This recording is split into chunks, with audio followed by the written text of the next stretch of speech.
a world where assassins rule from the shadows. A king everyone believed was dead is back. Betrayed by his own organization. Saved by a friend who gave his life. Now he returns, not for power, but for revenge. But what happens when the world's deadliest assassin is forced to live as a live-in son-in-law? And the most dangerous part? They have no idea just how deadly the man they're about to call family really is. The story begins from the Cell region, which is in Africa. Here, at night time, vultures are flying and a full moon has come out. This place looks like an underworld. It is the most rampant region for global terrorism, and termed the Forbidden Zone of Death by governments around the world. Then we are shown a base which is completely made of iron, and at the entrance there are 2 terrorists who are guarding the entrance. But suddenly, behind one terrorist, like a shadow, a killer appears and he places his dagger on that terrorist's neck, and in the next moment, he blows off his head. He cuts off his neck completely, and at the same time another killer slits the throat of the second terrorist, and finishes him. This all happens within just 1 second. Then after killing both of them, the second man calmly places that terrorist's head on the ground and says, "Boss, something does not seem right. Why are there only 2 guards here along the way?" In response to this, the protagonist says, "Be careful, it really does not seem right. The target indicator shows that the item is just ahead." Then the MC and his companion both open the entrance door and peek inside. Inside there is an empty space. Then his companion says, "The item is over there." The thing they were searching for was right in front of them. Then they move forward very silently and carefully and try to open the box, and they succeed in it. Both of them carefully look inside to see what is inside. But suddenly the MC realizes that there is a trap set here, and he gets shocked because inside the box there is a time bomb, which has only 20 seconds left before it explodes. Then he tells his partner, "Red Wolf, we have to run quickly." But Red Wolf says, "Boss, you go first." And as soon as the MC moves out from the entrance, Red Wolf stays there. Seeing this, the MC says, "What are you doing? Hurry up. We have to get out of here quickly." But Red Wolf says, "Boss, you should hurry. You must leave here first, otherwise neither of us will be able to get out." The MC shouts and calls Red Wolf's name, telling him to stop. But now it is already too late. Red Wolf has understood that only one of them can survive, so he stays back to close the entrance and shouts, "Boss, you go." Then the timer reaches 0, and at the same time the entrance closes, and then a huge explosion happens. Because of this explosion, the entire base gets completely destroyed. With this, a news spreads across the dark web that Wolf King, who is the leader of the Wolf organization, failed his mission in a small African country and detonated explosives, dying with his body shattered to pieces. Along with this, people on the dark web start chatting among themselves. They are completely shocked, saying how the Wolf King, who was revered as a king of assassins in the assassin world, actually died. Another comment says, "The Wolf King is an S-rank assassin, the globally recognized pinnacle of combat power. What kind of mission did he even go on?" And one user comments, "What a pity. The Wolf organization will probably be thrown into chaos now." On the dark web, the news has spread that the Wolf King is dead. But in reality, the Wolf King is still alive. He comes out from the ruins and says, "I am the Wolf King, revered by the assassin world as the unmatched king of assassins. Yet I encountered an accident during this operation. My teammate Red Wolf sacrificed his life to save me, allowing only me to survive. After this battle, I was heavily injured. However, during the repair and reconstruction of my meridians, I broke through my limit, connected all my meridians, and actually reached the legendary martial arts realm, the transformation realm. Even so, the current me only wants to live the life of an ordinary person, no longer arrogant. I have cancelled my long dormant life in the mortal world, like a 1,000-year-old turtle hiding my identity. However, there is still one thing that remains like a thorn in my heart, something I cannot let go of. I must complete it." Then the scene shifts to the station exit. After coming out of the station, the MC takes a deep breath. He feels a sense of freedom. There is a smile on his face, and he looks up toward the sky. Then after that, he goes to a taxi driver and tells him an address, saying number 33 Hua Tian Yunnan. The taxi driver understands and says, "Alright, getting." After this, the driver starts driving the car fast and says to the MC, "Young man, judging from your accent, you are not from around here. Coming to willing to visit relatives?" He also says, "Yeah, you can say that." The driver further says, "Trying to climb ties with the Fong family is not that easy, you know." In response, the MC says, "Oh." After some time, they arrive. There are many cars around, and the taxi stops directly near the gate, where 2 bodyguards are guarding the entrance. Then the MC is trying to take out money, but the driver says, "No rush, I will wait for you here. You can pay for the round trip together." In response, the MC says, "What do you mean?" Then the driver says that you will find out soon. Then the MC gets out of the taxi and starts walking toward that big gate, and while going he says, "Looks like the Fong family has a joyous occasion today." The driver is still sitting in the taxi and says, "Today is a big day for the Fong family. Dressed so shabby, you are obviously here to climb the social ladder with the Fongs. If you can even get through the Fong family gates, I will streak naked around Hongsen." He whispers. The MC stands in front of the Fong residence, and seeing this place he says that this is indeed the place. Then he starts thinking, "I need to fulfill my father's dying wish as quickly as possible and then go investigate the incident from back then. That means the MC has come to fulfill his father's last wish." But then the guards stop him right at the gate and ask, "Do you have an invitation?" In response he says, "What kind of invitation?" One bodyguard rudely says, "You are not here for the banquet, then what is your business?" So the MC puts his hand into his pocket and says, "I am here to see Fong warming, Uncle Fong." Then he shows a photo in which there is a picture of his father and his uncle and says, "The man in the photo is my father."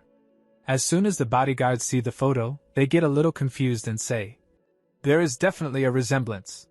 Then the protagonist takes out another proof, a small box, and says, "Once Uncle Fong sees the medal of my father, he will naturally understand my identity."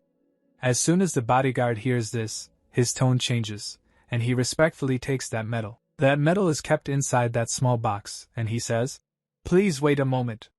We will inform the master immediately." The MC also says, "Alright, okay." Then inside the Fong family, a banquet is going on. Many people have gathered and are enjoying the party, and they are talking. Time really flies. Another guest says, "It feels like just yesterday Yunnan was a little girl going to school with her backpack, and now she is getting engaged and married." Then we see Yuan, who is looking very beautiful, and she says, "Grandpa, what are you saying? Even if I get married, I will still be a part of the Fong family." Then we are shown the head of the Fong family, who is Uncle Fong. He stands up and raises a cup of wine and says, "Distinguished guests, today is the grand engagement day of my daughter Fong Yu and the eldest young master of the Wen family, Wen Ziming." Then both Yuan and Ziming stand up and also raise the wine cups in their hands, and Uncle Fong is saying, "Let us all raise our glass and congratulate the 2 young people.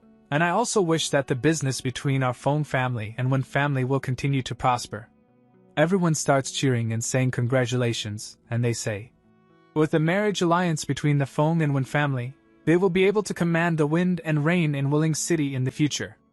Everyone is celebrating happily and also saying, "Indeed, indeed." But suddenly a bodyguard comes behind Uncle Fong and quietly says, "Master, something has come up." Uncle Fong looks at the bodyguard. There is a bit of panic visible on the bodyguard's face. Uncle Fong becomes a little confused and asks, "Why are you so panicked? What happened?" Then the bodyguard shows the MC's father's medal to Uncle Fong and says, "Master, there is a young man outside looking for you, and he brought this." As soon as Uncle Fong sees that medal, he is completely shocked and says, This is someone from the Jiang family here." At that moment, Uncle Feng's wife says, "What? Someone from the Jiang family? Why did they have to appear at this critical moment?" And Uncle Feng's daughter becomes surprised and asks, "Mom, what Jiang family? Why did your expression change so drastically?" Then her mother explains, "Back in the day, your father arranged a childhood betrothal for your sister with the Jiang family's son, Zheng Hao." As soon as the daughter hears this, she is completely shocked and says, "What?" Then she says to her grandfather, "Grandfather, if the visitor really is the son of the Jiang family, you must stand up for my sister. You cannot let her marry a stranger." Then her grandfather says, "Alright, don't panic. Wen-Ming, you go take a look first." Before leaving, Uncle Feng says, "You all stay here and entertain the Wen family for a bit. I will go see the visitor." His wife says, "Okay then." After this, he comes to meet the MC, and the bodyguard also brings him into a room. Uncle Feng says, "Haoji, it really is you." There is a lot of happiness on Uncle Feng's face, and he says, "I have looked so hard for you guys all these years." The MC also becomes very happy seeing Uncle Feng and says, "I am late and caused you to worry." Then both of them hug each other. Uncle Feng says, "It has been years since we last met, and you are already a grown young man now. By the way, is your father doing well? Why did he not come?" In response, the MC pauses for a moment. His facial expression changes, he becomes sad, and in a sorrowful voice he says, "My father passed away 10 years ago because his old injury relapsed." As soon as Uncle Feng hears this, he is completely shocked and becomes sad. He places his hand on the MC's shoulder, lowers his face, and says, "It's all my fault. Back then, if it were not for saving me, he would not have been injured. Haoji, you must have suffered a lot these past few years." But the MC says, "It's fine, it's all in the past." He further says, "By the way, Uncle Feng, I came this time to fulfill my father's dying wish. He told me to come find you, saying that once I found you, everything would become clear." After hearing the MC's words, Uncle Feng becomes serious and says, "Your father's dying wish. I understand. It's just that right now." At that moment, Uncle Feng's wife also comes there. Uncle Feng looks at her and says, Why are you all out here? Are the Wen family affairs settled?" We see that the entire Feng family has come down. His wife says, "Yes, we arranged for people to see them off." Then Uncle Feng introduces the MC to everyone, saying, "Haoji, this is your aunt and Yuyun. You still remember them, right? You two even played house together when you were kids." As soon as the MC sees Yuyun, he becomes happy and says, "Sister Yuyun, it's been years since we last met. You have changed so much, I almost could not recognize you." Yuyun smiles and says, "Hello, my childhood memories are a bit blurry too." But her sister is in a completely different mood. She is angry and says in an irritated tone, "Showing up after more than 10 years and suddenly appearing today of all days, let me ask you, what did you come here for today?" Hearing her words, the MC becomes slightly alert. And just then, another person comes, who is her brother. He says, "Is there even a need to ask? It's obviously for my sister, trying to climb the social ladder of our Feng family. Let me tell you, keep dreaming. My sister is already engaged to the young master of the Wen family." At that moment, Uncle Feng suddenly shouts, "Poming, shut your mouth." Then Yuyun tries to understand what is going on. She becomes a little anxious and says, "Right, Dad, what is going on?" At the same time, the MC also says, "Uncle Feng, what exactly is going on? I came this time for my father's dying wish." After this, Uncle Feng becomes a little serious. First, he lowers his voice and says, "Haoji." Then he looks at him and explains, "Back then, your father and I arranged a childhood betrothal for you and Yu Yen. That is your father's dying wish." As soon as both the male and female hear this, they are completely shocked and say, "What? A childhood betrothal?" The MC looks at his uncle in confusion, and his uncle further explains, "That's right, this is the agreement I made with your father in the past. Consider it a promise." Now the MC understands everything. He starts thinking, "So my dad's dying wish was the childhood betrothal. Once you enter the martial world, it is as deep as the sea. Getting married now will only harm myself and others." Then he says, "Uncle, if this is my dad's dying wish, then I wish to cancel this marriage." But the girl's brother does not stay quiet. He shouts, "You rushed over here today just because you found out that my sister and the young master of the Wen family are getting engaged, didn't you?" And the girl also says, "That's right. You are just afraid you won't be able to climb the social ladder of our family." At the same time, Uncle Feng is completely shocked and says, "What?" The girl's brother is still shouting, "He is just a beggar. What right does he have to be my brother-in-law?" There, his father scolds him. "Impudence! Apologize to Haoji immediately. See how I teach you a lesson." He even raises his hand to hit him, but his son says, "Dad, hit me then. If you have the heart to marry my sister off to a beggar, then just beat me to death." But before the slap can land, his sister steps in front to protect him and says while crying, "Dad, do you really intend to cancel my engagement with the Wen family and make me marry Jiang Haoji?" Her father says, "That's right. Your marriage to Haoji was settled 20 years ago. It cannot be changed."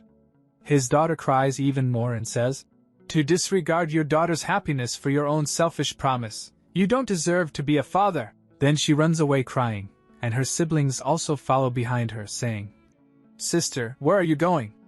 Then Uncle Feng places his hand on the MC's shoulder and says, "Haoji, you stay here for now. Take a good shower and get some rest." The MC says, "Uncle Feng, I still think." But Uncle Feng interrupts him and says, "Listen to me, I will figure everything out." Then at night, in the Feng family house, the MC is in his room and is cultivating. He says, "At this time every day, I practice the inner breathing mental technique. It allows me to absorb the chi of heaven and earth, cleanse my meridians, strengthen my internal organs, and sharpen my 5 senses. Right now, I am about to step into the transformation realm." Then a voice comes from another room, which the MC hears because his hearing ability is many times sharper than an ordinary human. His uncle and grandfather are talking in another room, and the MC is listening. His uncle is saying to his father, "Yes, Haoji's father died because of me. If he had not been severely injured saving me in the past, his family would not have declined, and there would not be the prosperous Feng family today. Dad, if I break my promise and cancel the engagement, can I still be considered human?" His father replies, "By doing this, you are fulfilling your original promise, but you are making Yuyun suffer." Uncle Feng says, "Yuyun is my daughter. She will surely understand her father's difficulties in the future," his father says. "Right now, everyone in Willing City knows about the marriage alliance between our Feng and Wen families. Canceling the engagement now will definitely trigger the Wen family's fury." Feng says, "I will find a way to deal with it." His father says, "I can agree to this marriage, but on 3 conditions." Uncle Feng asks, "What kind of conditions?" His father replies, "First, a 3-month period to observe his character. Second, you cannot help him from the sidelines. Third, he must become a live-in son-in-law of our Feng family." Hearing this, Uncle Feng is a little shocked and says, "A live-in son-in-law? Will Haoji agree to that?" His father says, "Our Feng family holds a prominent status in Willing City. How could we marry off our eldest daughter to a poor boy with absolutely no background?" Then Uncle Feng agrees and says, "Fine, since that's the case, I will go talk to Haoji." Meanwhile, in the other room, the MC continues cultivating while listening to everything. He understands everything and thinks, "Uncle Feng has put a lot of thought into this for my sake. I cannot make things difficult for him anymore." After this, his uncle comes near his room, knocks on the door, and asks, "Haoji, have you thought it through?" The MC stands up and wears his shirt. On his chest, there is a tattoo, which is the mark of the Wolf King. He says, "Not yet, Uncle Feng. Please come in." Then both of them start talking face to face. Uncle Feng says, "Haoji, about your marriage with Yiyun." The MC says, "Uncle Feng, I would not make things difficult for you. I will agree to whatever you say." Hearing this, Uncle Feng becomes happy and says, "Really, Haoji, can you marry into the Feng family as a live-in son-in-law?" The MC says, "Yes, I agree." Hearing this, Uncle Feng becomes a little emotional and says, "My boy, Uncle Feng is sorry to you." But the MC smiles and says, "Uncle Feng, you are being too serious." Uncle Feng says, "Alright, get some good rest. I will go make the arrangements." Then his uncle starts leaving the room, and while looking at his uncle's departing shadow, the MC thinks, "In order not to make things difficult for Uncle Feng, I can only agree to it for now. As for the 3 months, later I will leave home. I will have long left this city by then." After this, the scene shifts to another place, the Wen family. There, the head of the Wen family, Wen Gaofeng, slams his hand on the table and shouts, "What? Cancel the engagement? The engagement ceremony is in 3 days. You are not joking with me, are you?" Uncle Feng remains serious and says, I hope brother one understands my difficulties. After all, a promise was made first. You would not want me to be a person who breaks his word and abandons righteousness, would you? But when Gaofeng's whole body is trembling with anger, he says, then you can just make a fool out of my one family and turn us into a laughing stock for everyone in Willing City? Uncle Feng says, since things have come to this, to express my apology, the Feng group will withdraw from the Nanshire district project. But even then, when Gaofeng's anger does not calm down, he shouts again, do you take my one family for 3-year-olds? Giving us a slap and then offering us sweet? My one family won't just let this go. We will definitely make your Feng family pay the price. Then he angrily leaves, and Uncle Feng says, see the guest out. After that, the scene shifts again, and we see a cyber cafe. In the cyber cafe, many people are present. Some are playing games, some are working, and some are enjoying themselves. The MC is also there. He has come to clear some things, to investigate something. He is rapidly typing on the keyboard, searching for information. On the computer screen, there is an image of a butterfly and a news headline. XXX trade employees publish XXX info news. He is thinking. On the screen in front of him, there is a photo of an old man. It is written that an overseas Grandmaster and the Southern First Master, known as the Eastern Roaming Dragon, has had a global kill order issued on him by the Close family, with a bounty of $200 million. The MC thinks, he is an S-rank martial arts Grandmaster. He is worth this price, but why is he being hunted down? So that's why.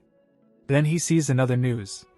A female student from a certain Huaxia University was raped and murdered, and the suspect was a direct descendant of the Close family. This descendant also sent people to assassinate the female student's mother, who kept trying to file a lawsuit. Pei Yunbai could not stand by, so he assassinated the descendant along with over a dozen of his personal bodyguards. The MC thinks, Pei Yunbai has a deep-seated hatred for evil, truly worthy of being my master's close friend. But then he sees something that makes his mouse freeze. His eyes stop on the computer screen. He sees the leader of the Wolf Organization, the Wolf King, has fallen. The number 4 figure of the Wolf Organization, Sidious, has become the new generation's leader of the Wolves. This means that the leader of the Wolf Organization has already changed. At this moment, the MC recalls how he and his close teammate fell into a trap. They tried to escape the blast, but his teammate sacrificed himself to save him. The explosion was massive. Remembering this, the MC becomes extremely angry and thinks, what's going on? After my death, the number 2 figure, Lone Wolf, should have been the one to succeed me. Then he stands up, becoming serious, and takes a name, Sidious. He thinks, that mission must have been a setup by someone. I want to see who the traitor in the Wolf Organization is. Rest assured, Red Wolf, I will definitely find out the truth and avenge you. And on that same night, under the silver moonlight, the MC comes out of the internet cafe and starts walking forward. He is thinking, I will stay here a few more days to track down clues and take some time to familiarize myself with the environment here. As he moves ahead, suddenly a car stops right in front of him. The MC gets a little surprised. Just then, 2 thugs come out of the car. They look at the MC and say, buddy, do us a favor and come with us. Then both of them pull out daggers and start smiling, showing them to the MC, but they have no idea who the MC really is or what he is capable of. One of the thugs comes closer to the MC and says, kid, if you dare to resist again, I will stick a white blade in and pull a red blade out. The MC thinks, looks like they are just ordinary thugs. I cannot expose my identity like this. Let's see what they want to do first. So the MC pretends to cooperate. He raises his hands and says, you two, let's talk this out. Don't use violence. The other thug says, quietly get in the car. As the car door opens and the MC looks inside, he sees that there is already another hostage sitting inside. She is a girl. Her mouth is taped shut, and she is crying. She has also been kidnapped. Then all of them get into the car, and one thug takes out a rope to tie the MC. But before that, the MC says, guys, if you are robbing me, I only have $300 in my pockets. I can give it all to you. But the thug says, shut up. Don't try any tricks. We are not grabbing you for your $300. Hearing this, a faint smile appears on the MC's face. He looks at them and says, "If not for money, then why are you grabbing me?" The other thug replies, "Don't ask so many questions. You will find out when we get there. After it's done, we will even give you a large sum of money." Hearing this, the MC becomes slightly surprised, but he continues to cooperate with them. The thugs make him sit inside the van and take him somewhere else. But they have no idea what is about to happen to them, or to the person behind all of this. The next scene shifts to another place. This place is actually the same girl's house, the girl who was kidnapped earlier. Inside the house, several elders are sitting together. Her grandfather, father, and uncle are all gathered there with tense expressions on their faces. Then the grandfather suddenly asks, "Have you found anything yet? Did you figure out who kidnapped her?" Immediately, someone answers from the front. "I already contacted all of my connections and friends, but none of them know anything." Right at that moment, another man suddenly stands up in panic. Then the old man says in a serious voice, "We must prepare for both possibilities. We need to find the kidnappers and the reason behind this immediately." At the same time, the slightly fat man beside him also rises from his chair and says, "Dad, several major projects in the company are in their final stages right now. We really don't have 500 million available on the books." But the old man narrows his eyes and asks, "Then what do you suggest we do?" The fat man immediately replies, "Negotiate with the kidnappers and lower the ransom to 100 million. The moment he says that, the man standing beside him becomes furious. He looks completely shocked and shouts, "What are you saying? Irresponsible older brother. If it wasn't my daughter Yahello who got kidnapped but your son Jin Feng instead, would you still say the same thing?" That makes it clear that the glasses-wearing man is Yahello's father. But the fat man coldly answers, "Even if Jin Feng were kidnapped, I would still do exactly the same thing." Hearing those words, Yahello's father becomes extremely angry. However, before the argument can continue, the grandfather suddenly slams his hand onto the table and roars, "That's enough! Stop arguing!" Then he says firmly, "No matter what method we use, find a way to gather the 500 million. Money is just money. But if she's gone, then she's truly gone." After that, the scene shifts toward the kidnappers' hideout. Their vehicle drives through the giant gate of an abandoned factory-like area. The place is completely isolated and eerie. Then the kidnappers drag both the kidnapped MC and the girl out of the car. The MC quietly observes the surroundings. He remains silent the entire time, cooperating calmly without resisting. Right after that, the cloth covering Yahello's mouth gets removed. The moment the tape comes off, the poor girl immediately screams in fear, "Help! I'm being kidnapped!" But honestly, the girl is foolishly panicking. They brought her to a completely deserted place. Nobody can hear her here, and nobody is coming to save her. Then one of the kidnappers licks his lips in a disgusting way and says, "If you keep screaming, I'll strip you naked right now." He deliberately threatens her in a horrifying tone, basically implying that he will violate her before killing her. Hearing that, the girl becomes even more terrified and hurriedly says, "Don't come near me.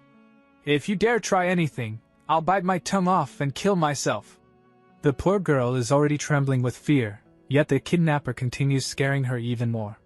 "We love it when they don't move. Then we can do whatever we want with them." The guy is a complete pervert.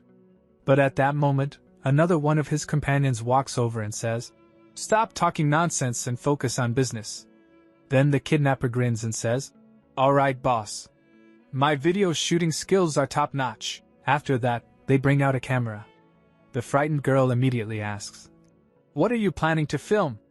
Then she nervously says, You want to film a murder video to terrorize the Jean family into giving you the ransom?" The boss smirks and replies, "You're quite smart, little girl." Hearing that, the girl angrily curses at them. "You animals!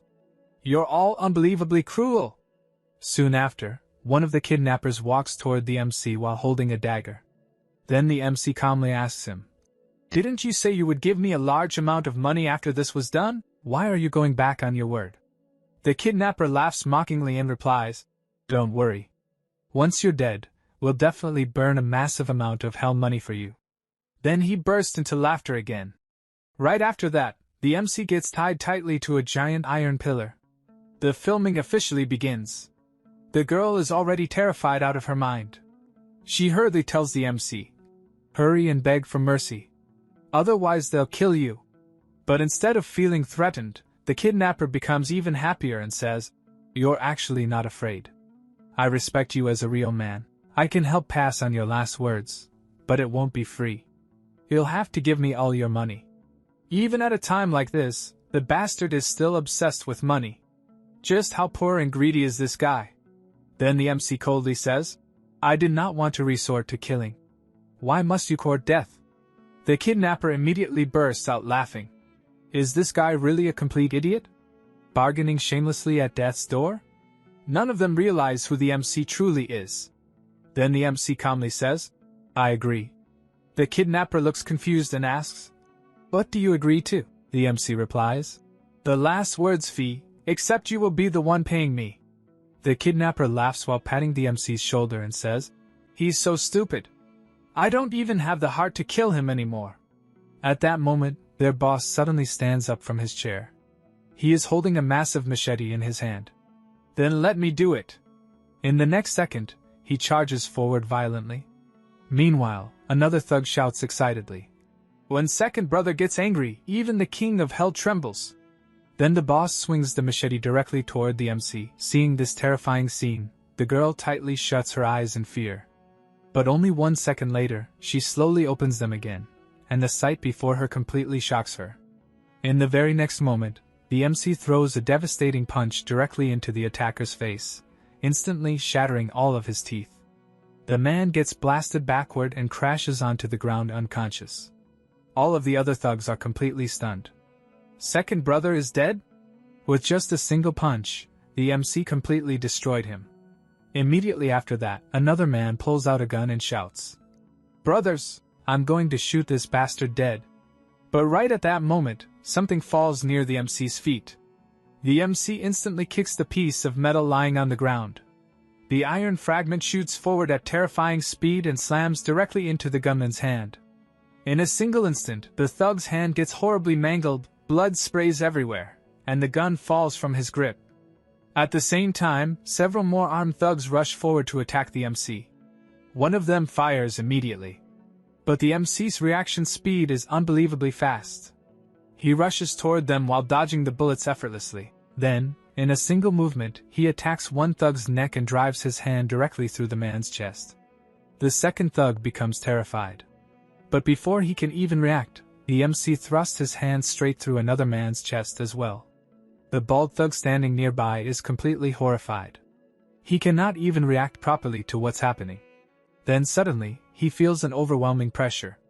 Trembling in fear, he asks, Who exactly are you?" And in the next instant, the MC suddenly appears directly behind him like a ghost. In a cold, evil-like voice, he says, "My name is not something you are worthy of knowing." Before the bald man can react, the MC grabs his head and slams it violently into the ground. After that, the MC casually takes all of his money as well. Oops. I only collected the last words fee, but forgot to ask for it first. Then he steps directly on the bald man's face. At that moment, Yahello's voice suddenly calls out to him, "Hey, could you please come over and untie these ropes for me?"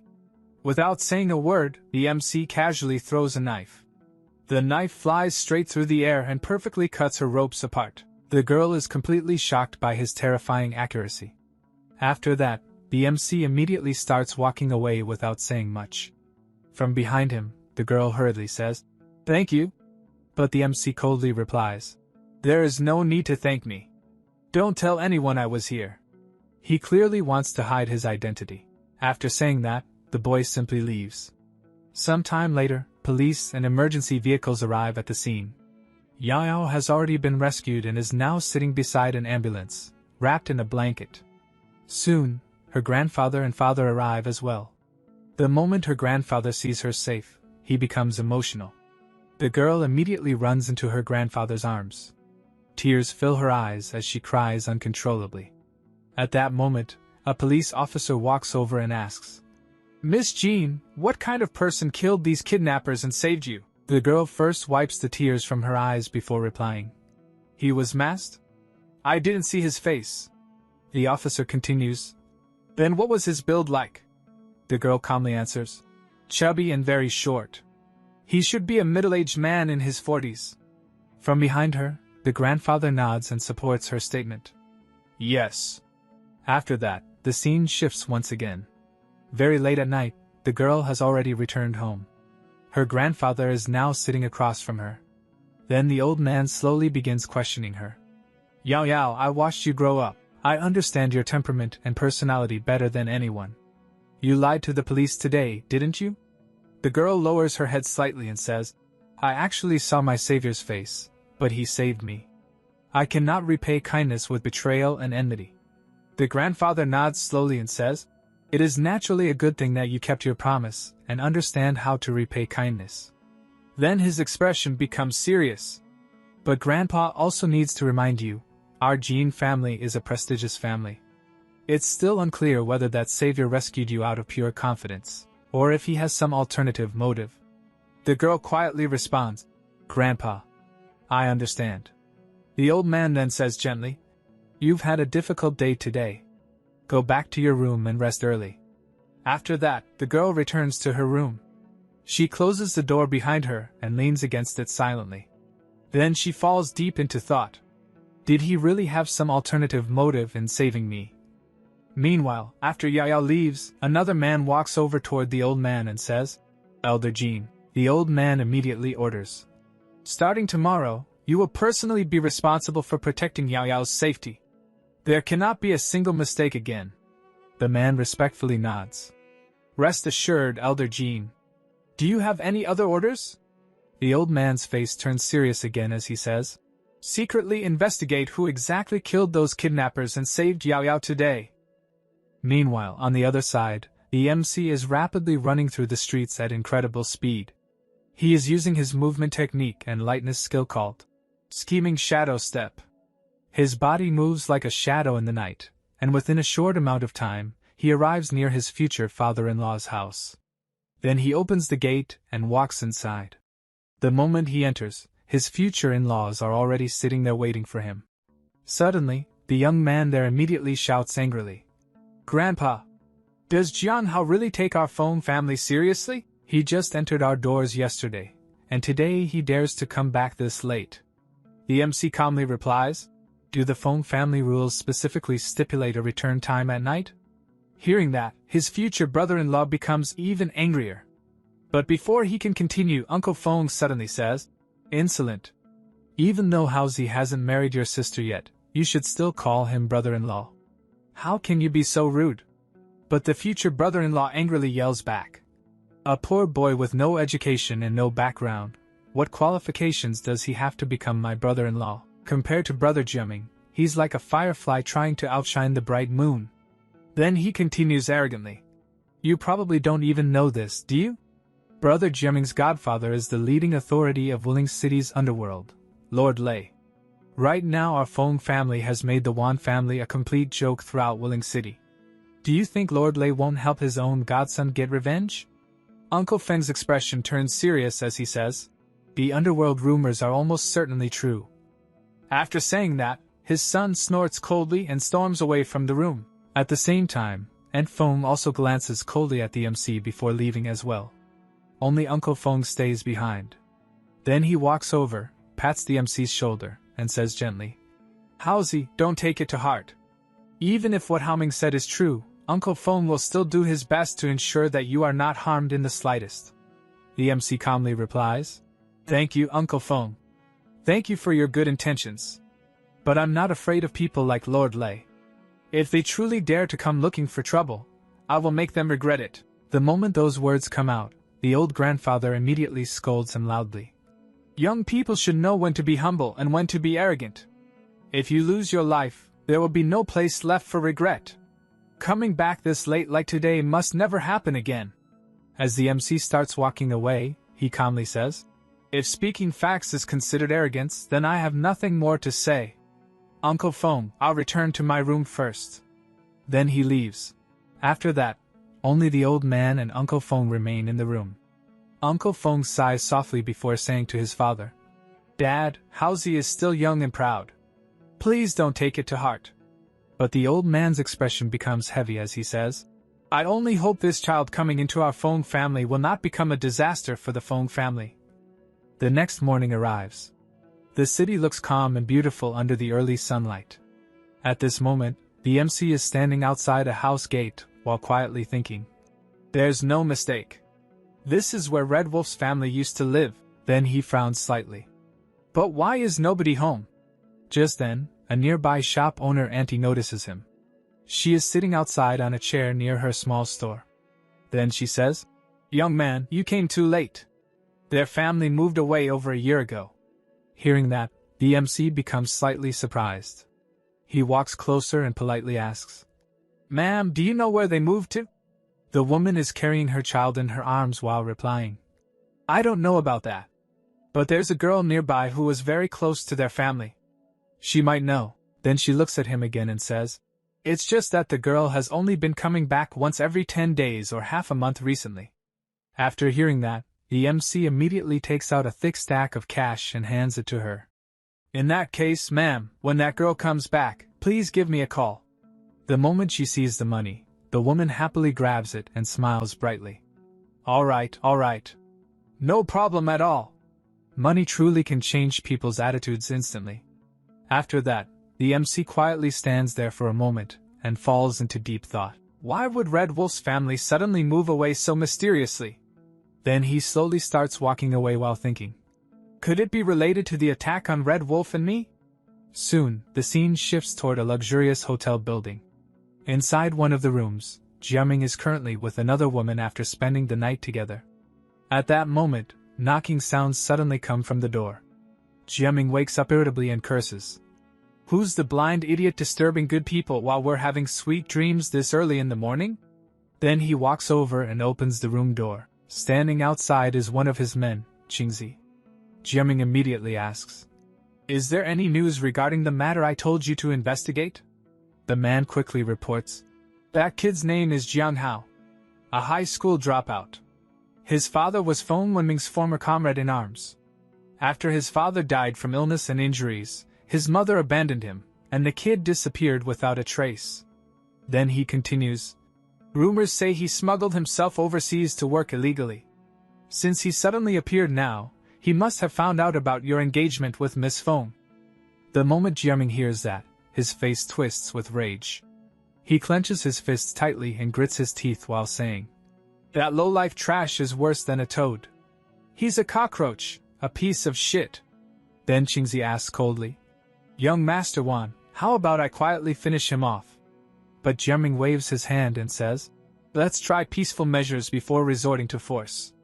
I want to go see Yunyan first." Soon after that, Jiaming arrives to meet Yunyan. The two of them sit together quietly while drinking tea. However, the girl looks slightly sad. Then she softly asks, "Brother Jiaming, what's the matter? Why did you ask me out today?" Jiaming stares directly at her before asking, "Yuner, are you really going to listen to your father's arrangement and marry that poor stranger?" The girl lowers her head slightly before replying, "Jiang Hao's father died early while trying to save my father. This is what our Feng family owes the Jiang family." Before she can continue, Jiaming suddenly stands up and says emotionally, "Yuner, let's elope. Once everything is done, we can come back later." But Yuner immediately lowers her head even more and softly says, "No, that would make my dad look unrighteous. My father values promises more than anything. Doing that would basically kill him." Jiaming clenches his teeth tightly. "Then what about me? If the Wan family's engagement gets broken off by the Feng family, wouldn't I become the biggest joke in all of Wuling City? Tell me, who will compensate me for that?" The girl's eyes slowly become red as she says, "Brother Jiaming, I apologize to you on behalf of my dad." Then tears begin falling from her eyes as she turns around and starts leaving. Our relationship ends here. You should accept reality too. Jiaming remains standing there while grinding his teeth in anger. But then he suddenly picks up his phone, dials a number, and coldly says, "Qingzi, execute Plan B." But what exactly is Plan B? Nobody knows yet. After that, the scene shifts once again. Late at night, the MC suddenly receives a call from the same shop owner lady. Excitedly, she says, "Young man, Come quickly! That girl is back! The moment the MC hears that, he immediately replies, Thank you, ma'am. I'll be right there. After hanging up, he quickly changes clothes and rushes downstairs. At that moment, Uncle Fong is downstairs drinking tea. Seeing him leave so late, Uncle Fong asks, Howsy, where are you going at this hour? The MC calmly replies, Uncle, I'm going out for a run. Then he immediately leaves. Outside, he stops a taxi. The driver asks, Buddy, where are you headed? The MC answers, Taeyong Road. The driver nods. Alright, get in. But the moment the MC enters the taxi, he notices another rough-looking man already sitting inside. Then the taxi driver awkwardly explains, Sorry, buddy, the taxi industry is in a slump right now, so I'll be picking up another passenger along the way. Soon, the taxi starts moving. However, after some time, it feels like the driver is taking a completely different route. The MC's eyes narrow slightly as he asks coldly, Where exactly are you guys heading? MC had already started feeling that something was wrong. Then the taxi driver casually said, Taking this brother home, he lives in quite a remote area. It was obvious he was making excuses. Meanwhile, the man sitting inside the taxi clearly looked like a thug. The MC narrowed his eyes and calmly said, This is the complete opposite direction of Shaoyang Road. Won't you lose money driving this far out of your way? His gaze turned cold. Who exactly are you? The thug sitting beside him suddenly patted his shoulder and grinned. To tell you the truth, our boss wants to see you, the taxi driver also added. Don't rush. We'll be there soon. The MC silently accepted it and said nothing. A while later, the taxi finally stopped in front of a massive villa. The MC stepped out. The taxi driver pointed toward the entrance. The boss said you have to go in alone. He smirked. Don't worry. As long as you're obedient, our boss won't even lay a hand on you. The MC calmly walked forward. Soon, he arrived at the door. A man standing outside immediately opened it for him. The MC stepped inside and thought, I'd like to see who exactly wants to meet me. As he walked further in, he noticed two people sitting comfortably on a sofa. One of them was Xiaoming. The MC frowned. Who are you? I don't know you. Xiaoming sat there lazily and smiled. You don't know us. His smile slowly widened. But we know you. He raised his wine glass. You're the future live-in son-in-law of the Fong family. The MC's eyes narrowed. I know who you are now. His tone turned cold. So speak. Why exactly did you bring me here? Xiaoming slowly stood up and walked toward him. A wine glass rested casually in his hand. How are you worthy? He sneered. A poor loser like you can't even get close to Uncle Fong, let alone get a wife. His face darkened with humiliation. Losing to trash like you is the greatest humiliation of my life. The MC calmly asked. So what exactly did you bring me here for? Xiaoming's face immediately turned cold. Leave a finger behind. His voice became threatening. Leave the Fong family. And crawl back to wherever you came from. At that moment, his bald thug also stepped forward and stood in front of the MC. The MC remained completely confident. And what if I don't agree? Xiaoming burst into loud laughter. So you want to do this the hard way? He turned toward the thug. Qingzi, teach him how to behave. The bald thug cracked both of his fists together. Crack. Crack. But just then. Bang! Someone suddenly kicked the door open. Brat! Get in there! The MC turned in surprise. A man walked into the room while dragging another person behind him. That man stood firmly and coldly warned. Move aside, otherwise I won't hold back. The MC looked carefully at him before suddenly recognizing him. Aren't you Uncle Feng's driver and bodyguard? Xia Shu? Xia Shu immediately nodded. The master was worried you might be in danger, so he told me to secretly follow you. But before he could say anything more, one of Xiaoming's bodyguards suddenly charged at him. Boom! A heavy punch flew straight towards Xia Shu. Xia Shu quickly raised both elbows to block. Bang! Even so, he was forced to slide backward. His face changed. What immense strength! But before he could react, boom! The thug suddenly kicked him hard in the stomach and sent him crashing to the floor. The MC glanced back at Xia Shu and thought, to think Uncle Feng actually sent someone to help me, then his gaze shifted again. But with only this little skill? The two thugs stared at him with murderous expressions. If you know what's good for you. One of them pointed outside. Follow us to the courtyard. The MC calmly followed them. Soon, they arrived in the courtyard. There, two men were digging a large pit, clearly meant to bury someone. The taxi driver held a shovel and sneered.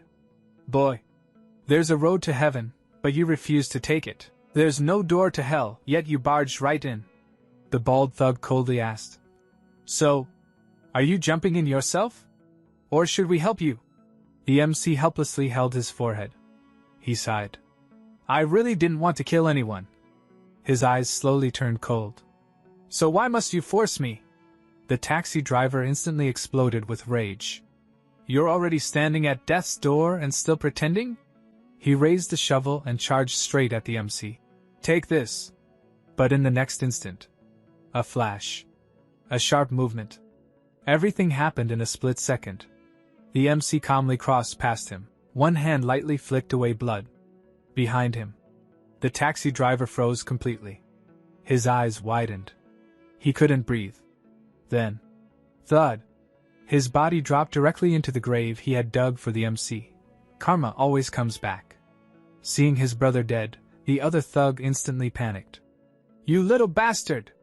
How dare you hurt my brother? I'll kill you! Roaring in rage, he charged toward the MC.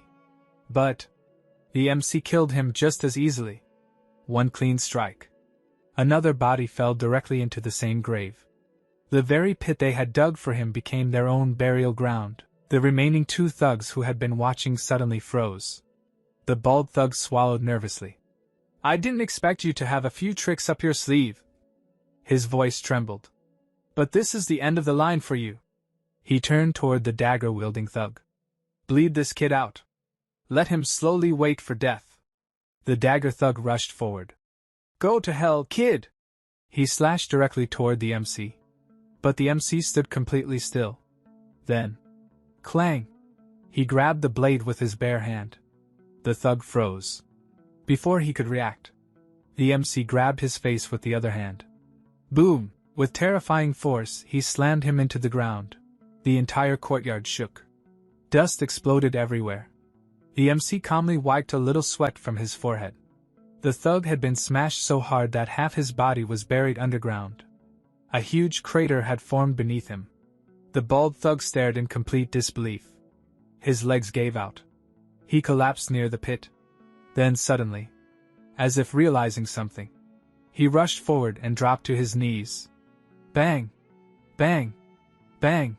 He repeatedly slammed his forehead to the ground. Boss! It's all a misunderstanding. Everything was instigated by young Master One. That son of a bitch, Xiaming. We can talk this out. The MC gave him a cold, emotionless stare. Then there's no need for me to do it. He pointed toward the pit. Go down there yourself. The bald thug instantly nodded in terror. Why yes. Yes. In panic, he grabbed a huge stone and repeatedly smashed it against his own bald head. Bang! Bang! Bang! Soon, he collapsed unconscious. Without another word, the MC silently turned around and walked away from the chaotic scene behind him. After wandering around for a while, the MC quietly returned to the same place. He had already buried all the dead bodies inside the pit and covered them with dirt. Now, sitting calmly on a chair placed above the buried corpses, he looked completely relaxed. Meanwhile, Xia Shu lay unconscious on the ground nearby. After some time, Xia Shu slowly regained consciousness. He sat up, still dizzy. The MC casually looked toward him and said, Xia Shu, you drove here, right? Then he calmly added, Take me to Xiaoyang Road. Xia Shu immediately nodded. Oh, okay. As he stood up, he nervously looked around. Then confusion appeared on his face. What about those guys? The MC answered calmly. They left. Xia Shu blinked in confusion but did not ask anything else. Soon, he drove the MC to his destination. After arriving, the MC calmly ordered, "You can go ahead." His tone turned serious. "Don't follow me." Xia Shu hesitated for a moment, but eventually nodded. Then the MC walked toward the same old woman he had met earlier. The moment she saw him, she immediately recognized him. "Young man!" She quickly stood up and looked at him strangely. "Why are you only arriving now? That girl has already been back for quite a while." The MC nodded politely. "Got it. Thank you, ma'am." After that, he walked toward the girl's house and knocked on the door. Knock. Knock. Soon the door opened. A young girl stepped outside. "Who are you looking for?" The MC looked at her carefully. "You must be Sun Xian, right?" The girl froze. A strange look immediately appeared on her face. "You have the wrong person." She shook her head. "I don't know any Sun Xian." The MC calmly continued. "I'm your brother's best friend, Jiang Hao." Then he slowly took out a jade pendant. "This is your brother's jade pendant." The moment she saw it, her expression changed. She instantly recognized it. That really was her brother's pendant. Worry immediately filled her face. "Where is my brother right now?" The MC went silent for a moment. Then he forced a small smile. "Your brother is currently very busy. He can't return for now because of work. So he asked me to check on you." The girl instantly relaxed. "As long as Big Brother is okay." She quickly moved aside. "Brother Jiang, please come in." She looked embarrassed. "I was rude earlier." The MC stepped inside. But the moment he entered, he noticed an old woman lying sick in bed. She looked extremely weak. The MC frowned slightly. "Why don't I see your younger brother, Sun Lei?" The girl's expression immediately darkened. "Lazy." But before she could continue, bang! Someone suddenly rushed inside in panic. "Sister Xian! This is bad!" A young man came running through the door. "Something happened to Brother Lei." The girl quickly stopped him. "Dongji, calm down. Take a breath first." Then she anxiously asked, "What happened to Lei Zi?" Dongji nervously explained. "Brother Lei's business was doing perfectly fine. But another boss in the fresh produce market came looking for trouble. He claimed Brother Lei was monopolizing the market. He demanded 1 million in compensation and told him to get out. Brother Lei naturally refused, and they started arguing." His face turned ugly. "But who knew the person backing them?" His voice trembled. "Would be Black Panther." The moment the girl heard that name, her face instantly turned pale. Soon, the scene shifted. The three of them were sitting inside a van. As they drove, the girl explained everything to the MC. "A year and a half ago, our mother became seriously ill. So Sun Lei had no choice but to take a high-interest loan from the black market." She clenched her fists. "But they tampered with the loan contract.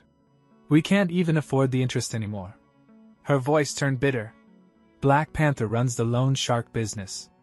A while later, the van stopped in front of a luxurious entertainment venue. Passion Flying Bar. The three stepped out. The MC turned toward Dongji. "Wait outside." Dongji hesitated. "But," the girl quickly interrupted, "it's dangerous inside." "Dongji, just listen to Brother Jiang." Reluctantly, he agreed. Soon, the MC and the girl entered the bar. The moment they stepped inside, countless eyes turned toward the unfamiliar faces. The atmosphere was chaotic.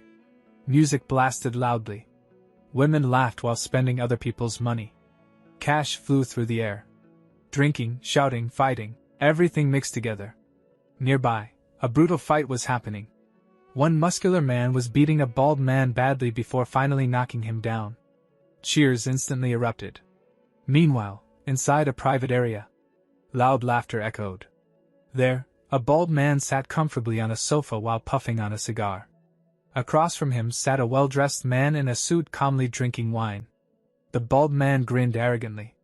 "Old Zheng, I heard the karate master you hired from Japan at a huge price is pretty strong, right?"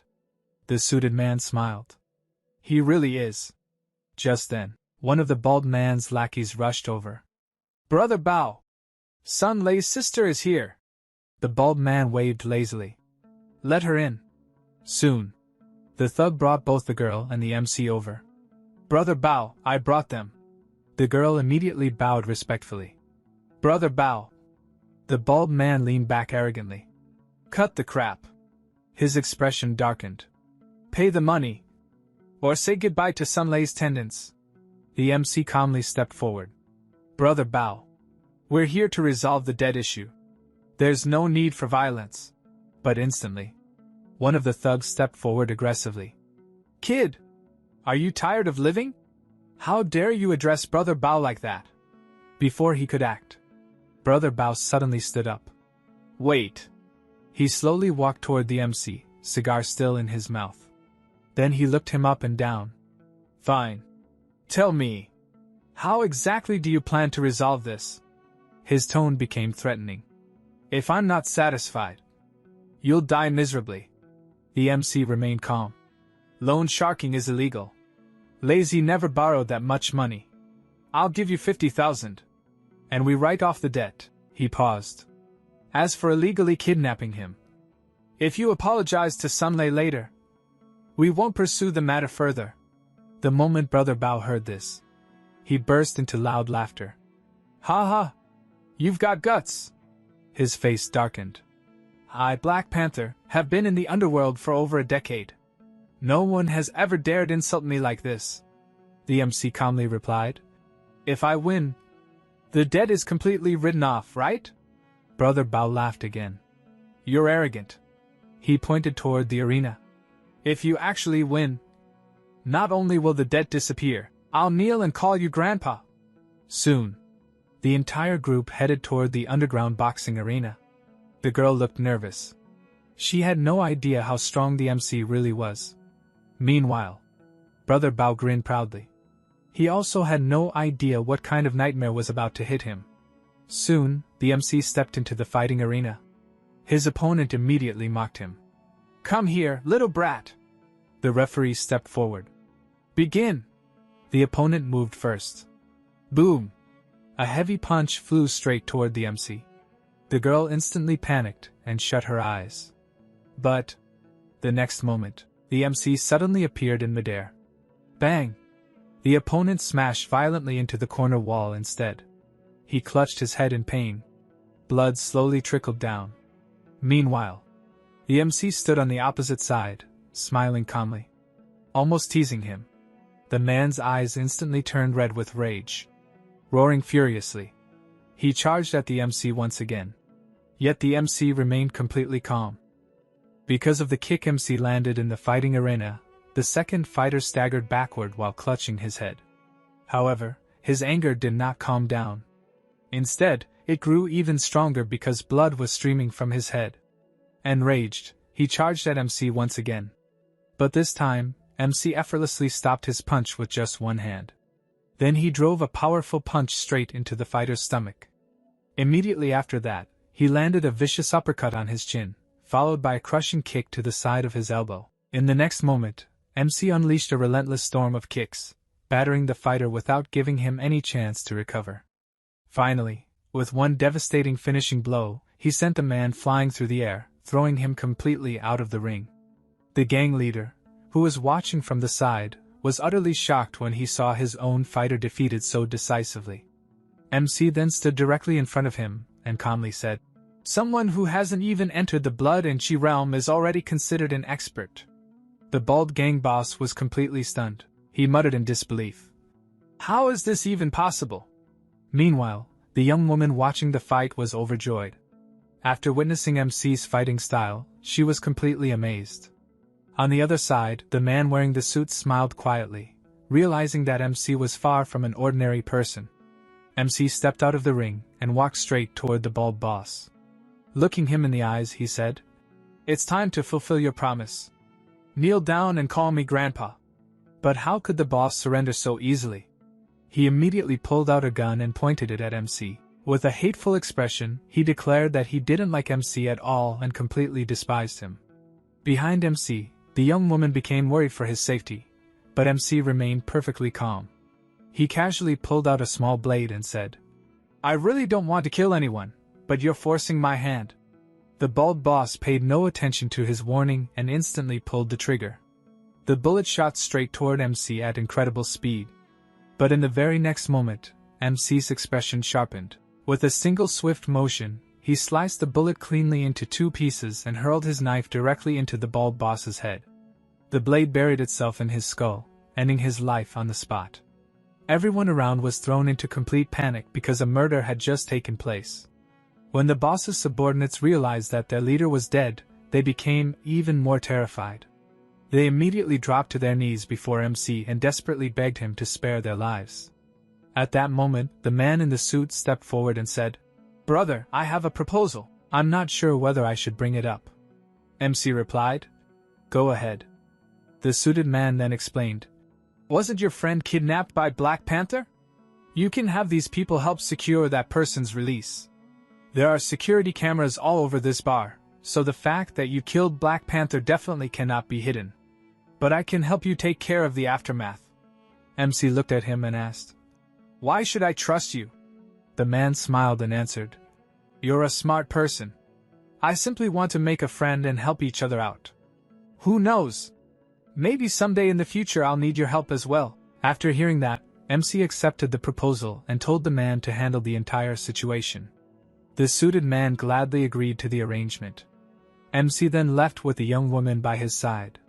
As he watched them walk away, the suited man thought to himself, "This man is extraordinary. I believe we'll meet again very soon." The scene then shifts to the next day, where the entire Fong family is gathered together for breakfast. Suddenly, the young woman sitting at the table says, "It's all because of him that my sister has been staying at a hotel and refuses to come back. I haven't seen her in so long." Uncle Fong immediately responds, "No one will think you're mute if you don't speak." At that moment, MC stands up and says, "I'm full. I'm going out for a walk." However, just as he is about to leave, Uncle Fong stops him. MC asks what the matter is, and Uncle Fong hands him an important document, explaining that it is urgent and asking him to deliver it to Yun. MC agrees to do it. Uncle Fong tells him, "I'll arrange everything. I'll give you Yun's phone number as well as the company's address." After taking the documents, MC prepares to leave, but from behind, Yun's younger sister mutters, "Sooner or later, I'll make him get the hell out of our house." Sometime later, MC arrives at the company. After entering the building, he tells the receptionist that he has come to deliver some documents sent by President Fong. The young woman politely points him in the right direction and informs him that he needs to go upstairs. MC thanks her and heads straight toward the elevator. But just as the elevator doors open, a tall and heavily built man steps out. He is dressed in a suit, wearing a hat and black sunglasses. The moment MC sees him, he recognizes him immediately and thinks to himself, "Black Phantom, an internationally wanted A-rank assassin. Why did he come to Willing? Could he be here hunting for a woman?" With that thought lingering in his mind, the elevator doors quietly close. After that, MC walked straight to Yubin's office, opened the door, and entered without hesitation. Seeing this immediately irritated Yubin, and she said, "Next time, at least knock before coming in or ask for permission." MC did not say much. He simply replied, "I brought the documents you asked for." Yubin answered, "They've already been delivered, so you can leave now." However, MC did not forget to tease her. He said, "Yubin, at the very least, you should know how to treat your guests properly." Hearing that, she fell silent. MC then took another step forward and warned her, "The situation outside isn't very safe right now. Before going out for business matters, you should be more careful." After saying that, he turned around and started walking away. But Yubin called out, "Jiang Hao, you're too pretty for a man to actually curse a girl with such vicious words." MC calmly replied, "I'm not cursing you. I'm only telling you to be careful." Afterward, he walked out of the building. Just then, a speeding car rushed directly toward him before coming to an abrupt stop right in front of him. Sitting inside was Haoming, who had purposely driven over to meet him. MC asked, "What's going on?" Haoming immediately invited him to participate in a street racing event. At first, MC showed no interest in racing and started to walk away. But then Haoming suddenly offered him 1 million as the prize. The moment MC heard about the money, he stopped in his tracks. At the moment, he was short on cash and needed funds to handle several matters, so he became interested for the sake of the reward. He even negotiated, saying, "500,000? Haoming nodded without hesitation and replied, "Definitely." MC simply answered, "Deal." Haoming laughed, and the two of them got into the car before speeding away together. After some time, they arrived at a desert-like mountain cliff area where the race was going to take place. Several of Haoming's friends were already waiting there. When they noticed MC, they immediately asked who he was.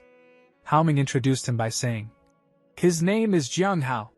The moment they heard his name, everyone burst into laughter and started making fun of him. One person sneered, "So he's the one who stole the future wife of the young master of the Wen family."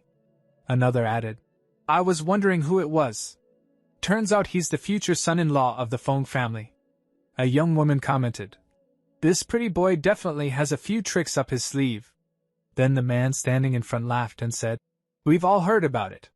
It's a good thing his father died. If he hadn't, old Feng probably wouldn't have had the heart to marry his daughter to him."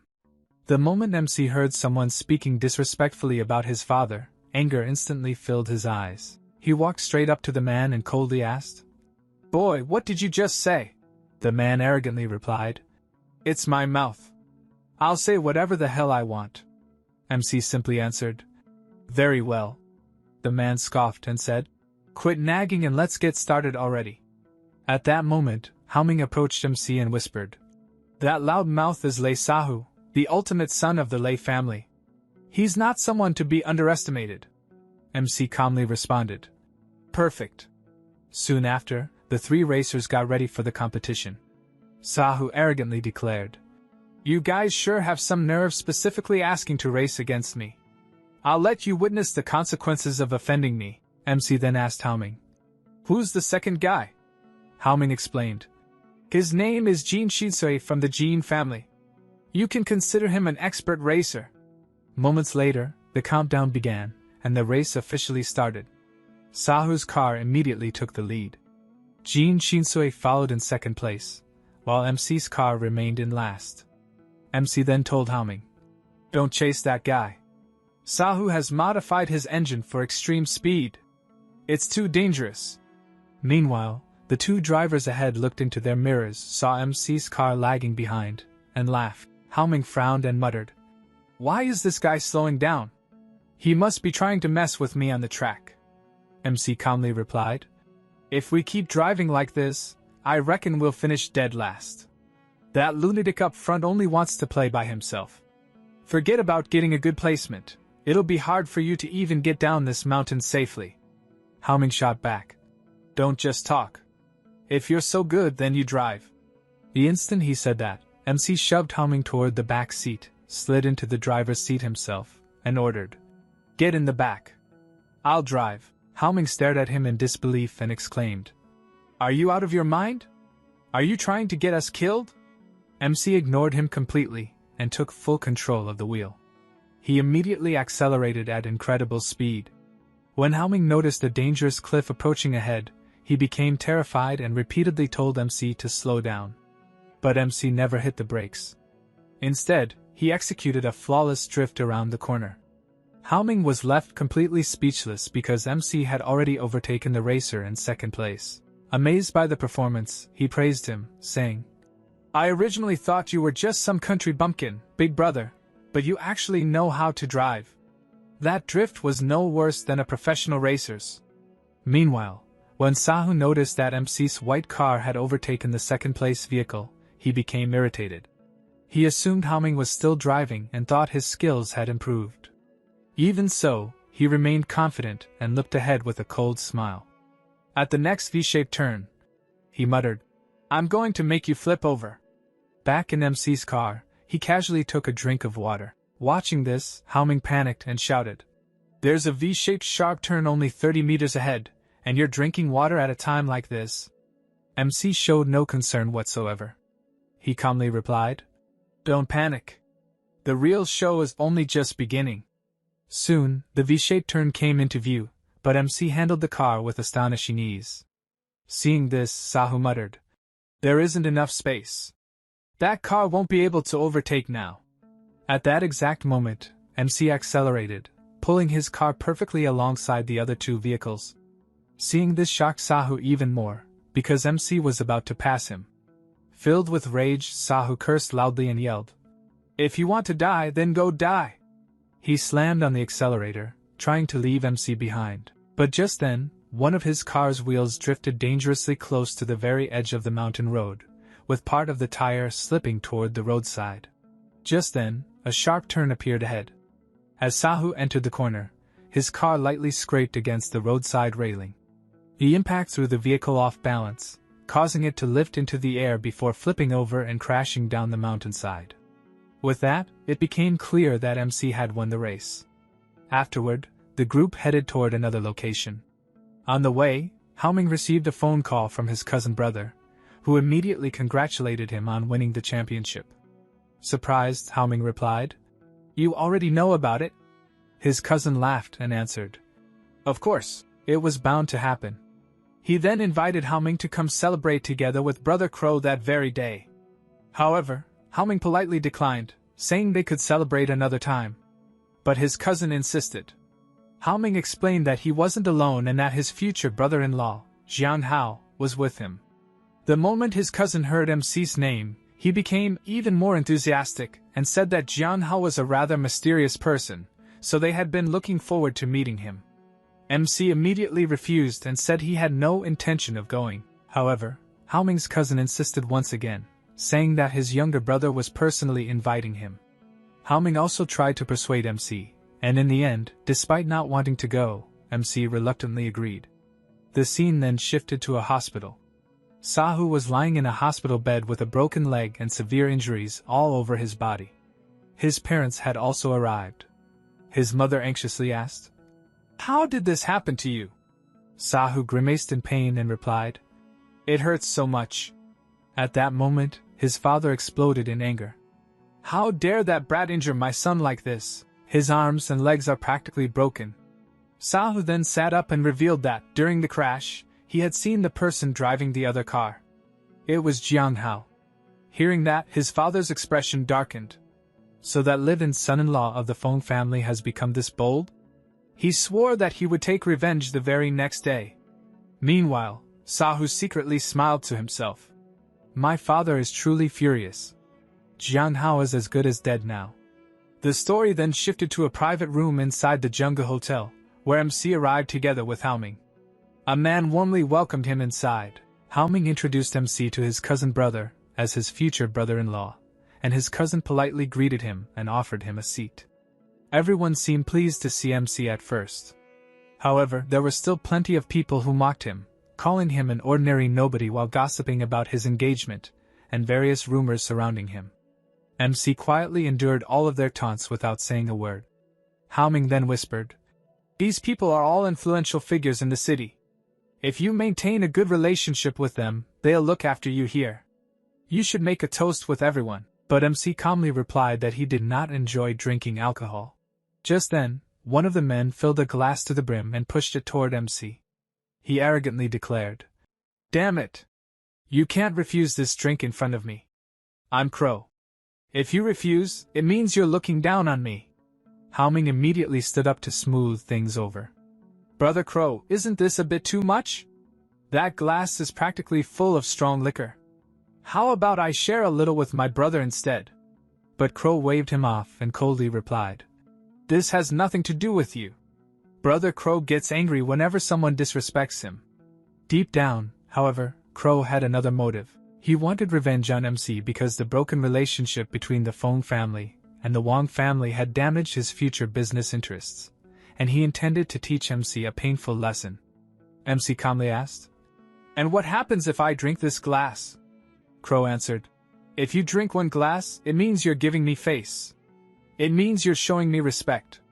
He then added while pushing the drink forward, "If you drink one glass, I'll drink one too. If you drink 10 glasses, I'll drink 10 glasses as well." The moment those words left his mouth, MC ignored the glass entirely. Instead, he picked up the entire bottle and emptied it in a single gulp. After finishing it, he held up the empty bottle toward Crow and calmly said, "Your turn." Everyone in the room was stunned. The amount MC had just consumed was equivalent to nearly 3 gin of liquor, an amount that even Brother Crow himself would struggle to drink. Crow's expression immediately darkened with anger. "You're trying to screw with me." Without backing down, he also grabbed an entire bottle and attempted to chug it in one go. However, he couldn't finish it. His condition quickly deteriorated, and one of his subordinates hurriedly asked whether he was alright. At that moment, Haoming's cousin only made matters worse. He looked at MC and remarked, "Brother Hao, you really hid your true abilities well. Having such an incredible tolerance for alcohol and keeping it secret. Were you pretending to be an easy target while making fools out of us? Even though you're my future cousin-in-law, I stand with reason, not family. I'm on Brother Crow's side." Hearing those words only fueled Crow's anger further. He cursed at MC and shouted, "How dare you play me? I'll kill you right here today." MC looked at him without fear and calmly replied, "You brought this upon yourself." The instant Crow heard those words, he grabbed the bottle in his hand and hurled it straight at MC. MC casually watched it fly toward him and effortlessly dodged it. Then, without hesitation, he grabbed another bottle and threw it back. The bottle struck Brother Crow directly on the head, splitting it open and drawing blood. Everyone present immediately panicked. They shouted, "Brother Crow isn't just anybody. How could you attack him? Do you have a death wish? He's Master Zheng's sworn brother." Now completely enraged, Brother Crow ordered his men, "Call everyone immediately. Tell them to bring weapons with them."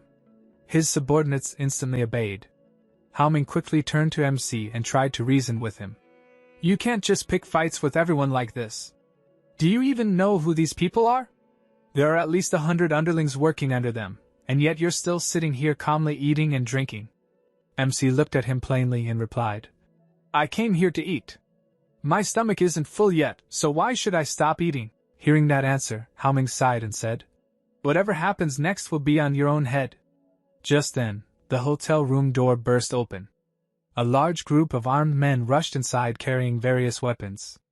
As soon as they entered, they called out for Brother Crow before turning their eyes directly toward the table where MC was calmly sitting. Haoming was terrified because the man who had just arrived was Machang-chin, a famous underground king in Wuling with a prominent scar across his face. He walked straight over to Brother Crow and asked with concern, "Is your injury serious? You should go to the hospital and get it bandaged." But Brother Crow refused. "I don't need any bandages," he said coldly. "Kill that man right in front of my eyes." Hearing those words, Machang-chin immediately agreed. He strode directly toward MC, his face filled with anger and frustration. "How dare you offend my brother?" he shouted. "Today, I'm going to kill you." With that, he swung his sharp weapon straight at MC. However, MC effortlessly caught the blade between 2 fingers, stopping it in place. He then slightly raised his head, revealing his face. The moment Machang-chin saw MC's face, it felt as if his soul had left his body. In the very next second, he dropped to his knees before MC and desperately begged for his life. "Mr. Jiang, I had no idea it was you." Everyone present was stunned. When they saw the feared Machang-chin kneeling before MC and pleading for mercy, they could hardly believe their eyes. Even Brother Crow was confused and shouted, "What's wrong with you, Machang-chin? Did you take the wrong medicine or something?" Machang-chin immediately glared at him and ordered him to stay quiet.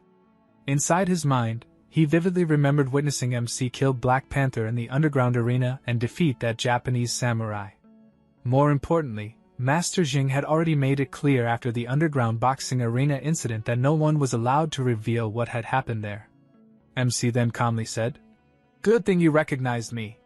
Otherwise, your corpse would be lying here as well." Machang-chin gratefully thanked MC for sparing his life. MC waved his hand and said, "Stand up now. Don't interrupt my meal. Leave." Machang-chin respectfully thanked him once again and prepared to leave. But Brother Crow stopped him.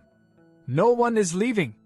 Hearing that, Machang-chin turned toward him and warned, "Crow, you're making a huge mistake. You've picked a fight with the wrong person.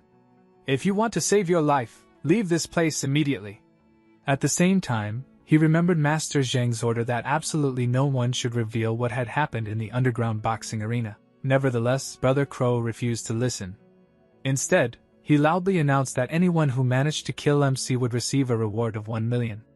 The promise of such an enormous reward shocked even Machang Chen's own companions. Tempted by the money, they prepared to risk their lives and stepped forward to attack MC. Before they could move any closer, Machang Chen himself attacked them and blocked their path. "If you want to stay alive, then leave quietly," he warned. "Otherwise, whatever happens next won't be my responsibility. And if anyone dares to disrespect Mr. Jiang again, they'll answer to me." Hearing his warning, fear spread through the group. Machang Chen then led his people away. Brother Crow also started leaving, but before departing, he glared at MC and said through clenched teeth, "This isn't over yet. Just wait for me." With that, he stormed out.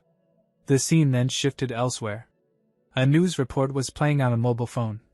Last night, one of the city's top 3 female middle school students was brutally murdered after being assaulted. The crime scene is located only 1 kilometer away from the school. Police are making every effort to solve the case and are urging women to minimize unnecessary outings to protect their own safety. The report was being watched by the very man responsible for the crime. While casually drinking alcohol, he muttered, "Although yesterday's student was pure, she wasn't very exciting. More mature women are still better." Just then, he received a phone call. After answering it, someone asked whether he had completed his mission. The man replied that he still hadn't found the person who had killed his brother Black Panther. "No matter what," he said, "I'll find that man and make him pay the price." Meanwhile, another man sitting inside a car spoke to him over the phone. "You really haven't been doing your actual work. You've been running around chasing women again. Wuxing is the birthplace of martial arts, and nobody knows how many hidden masters are there. Be careful," he continued. "Black Butterfly has just sent the latest intelligence. The 3 S-rank assassins hired by the Chu family have already entered Wuxing's territory." Hearing this, the man was visibly surprised. "In that case, it seems Brother Zhou won't be able to make a move this time." The person on the other end warned him again. "I'm warning you. She is currently the focus of the dark world. Don't become overconfident." The man casually replied, "Relax. I know exactly what I'm doing." Just then, someone knocked on his door. Maintaining full caution, he approached while holding a pistol fitted with a suppressor. After opening the door, another man entered and respectfully addressed him as Second Master. "So I finally get to see you," the visitor said. The Second Master nodded. "Come inside and talk," he immediately asked. "Tell me, who killed my brother?" The visitor answered. "It was a country bumpkin named Feng Wu. He's the live-in son-in-law of the Feng family." The Second Master frowned. "How strong could a mere live-in son-in-law possibly be?" The visitor then showed him surveillance footage along with a photograph of Jiang Hao. "Of course he can't compare to you, Second Master.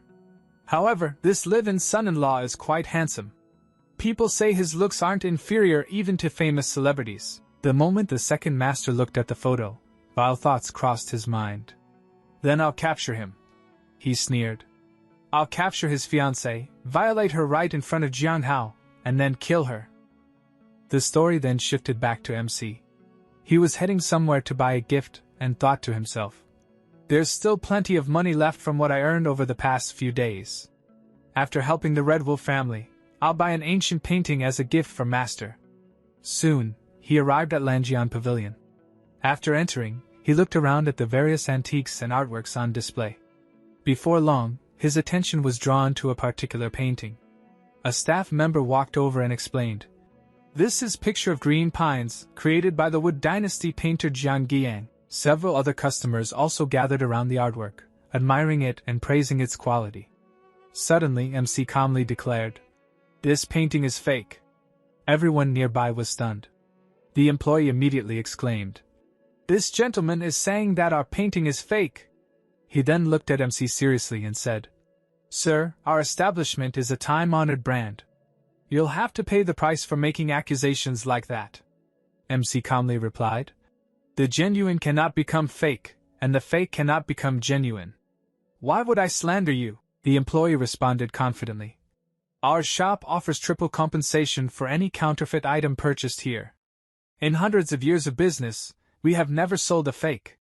MC pointed directly at the painting and said, "Triple compensation for a fake, is that right? Then I want this painting. And while you're at it, tell your boss to come downstairs." Without thinking too much, the MC walked straight to the painting hanging on the wall. He carefully took it down, rolled it up, and kept it with him. Earlier, he had already asked whether the boss would come downstairs. The servant working there replied, "The boss is in a meeting on the 5th floor and has no time for guests today." But the MC was not someone who would listen to such excuses. He immediately started climbing the stairs and said, "If he won't come down, then I'll go straight up." The scene then shifted directly to the boss's room. Inside, 2 guests were present, and the boss was proudly showing them a painting. Both guests were praising it continuously, complimenting its quality and artistry. At that moment, the MC suddenly entered the room. When the boss saw him, he was startled and immediately said, "This is a restricted area. Please leave immediately, sir." However, the MC ignored him and walked straight to the table. Looking directly at the boss, he said, "I bought a fake painting in your store, and I'm here for an explanation." The moment those words came out, the boss's expression darkened. He angrily shouted, "Nonsense! My Longyan Pavilion has enjoyed a flawless reputation ever since it opened. How could there possibly be a fake?" The 2 guests immediately sided with him. The first guest said, "Young man, you've already caused enough trouble. Hurry up and apologize." The second guest added, "That's right. Otherwise, if Brother Joe gets serious, it'll be too late for regrets." The MC remained completely calm. He placed the painting on the table, unfolded it, and confidently said, "You can reappraise this painting yourself and see whether it's fake or not." The boss narrowed his eyes and replied, "If the appraisal proves that you're slandering us, don't blame me for being ruthless." The MC calmly answered, "I'll be at your disposal." The old boss then picked up a magnifying glass and carefully began examining the painting. After inspecting it for a while, he became more confident and loudly declared, "This painting is clearly authentic. Where exactly do you see that it's fake?" The MC smiled and asked, "Are you sure?" The old man snorted and turned toward the 2 guests. "You two should take a look as well. Let's not allow this youngster to spread rumors that Longyan Pavilion deals in counterfeits." The 2 guests stepped forward and inspected the painting. The first one nodded and said, "This is indeed an authentic work by Jinggang." The second guest agreed immediately. "Exactly. I don't know whether you're intentionally smearing us or simply pretending to understand something beyond your abilities." Both men continuously echoed the boss's opinion. The MC shook his head and said, "I thought that since you call yourselves experts in antiques, you would have at least some knowledge. But now it seems you're nothing special." The words instantly angered all 3 of them. "Insolence!" The first guest shouted. "I originally didn't want to argue with you, but you're becoming more and more unreasonable." "Such an arrogant youngster," the second guest added. "This is completely intolerable." At that moment, the MC pointed toward a specific area of the painting and said, "Look here. Examine this place carefully and see if anything feels wrong." The old man immediately lifted the magnifying glass and zoomed in on the spot. After studying it, he frowned. "There's obviously no problem here. What kind of trick are you playing?" The MC smiled confidently. "Although this painting is a fake, the copier's imitation skills are extraordinary. If I hadn't been careful, even I might have been fooled. The only flaw in this copy is that it's too perfect. It doesn't have the slightest imperfection. But Jingguyang's paintings always contain minor flaws. A fake is still a fake. Even if it surpasses the original, it remains a counterfeit." The boss sneered. "So stubborn. Fine, I'll let you die knowing the truth." One guest scoffed. "A copy surpassing the original? What nonsense!" The old boss immediately made a phone call. "Bring me Jingguyang's authentic painting and a magnifying glass with over 10 times magnification. Bring them upstairs immediately." A short while later, Jingguyang's genuine painting was brought over. Now the authentic painting and the fake painting purchased by the MC from Longyan Pavilion were placed side by side. The old boss folded his arms and said, "You're not going to claim that this landscape painting is fake too, are you?" The MC shook his head. "This one is definitely authentic. Although both paintings have a similar artistic style, The landscape painting contains subtle flaws hidden within its brushstrokes. Meanwhile, the green pine painting is simply too perfect. There are no flaws whatsoever. The MC then raised the magnifying glass and said, "If you don't believe me, use this magnifying glass and compare them carefully." The old man immediately complied. As soon as he examined them closely, his eyes widened in shock. The copier actually surpassed the original painter. The two guests hurriedly looked again. After examining the paintings, one of them sighed deeply. "We've studied calligraphy and paintings for decades, yet we still failed to realize that this was a fake." The second guest shook his head in embarrassment. "This is truly shameful." Only now did they realize how foolish they had been. Just moments ago, they were mocking the MC for lacking knowledge. In reality, the three of them were the ones who had failed to see the truth. The MC had completely exposed their ignorance. Seeing that the matter was settled, the MC calmly said, "Since it's been confirmed that this painting is fake, Longyan Pavilion should honor its promise and compensate me 3 times the purchase price. Correct?" The old boss immediately nodded.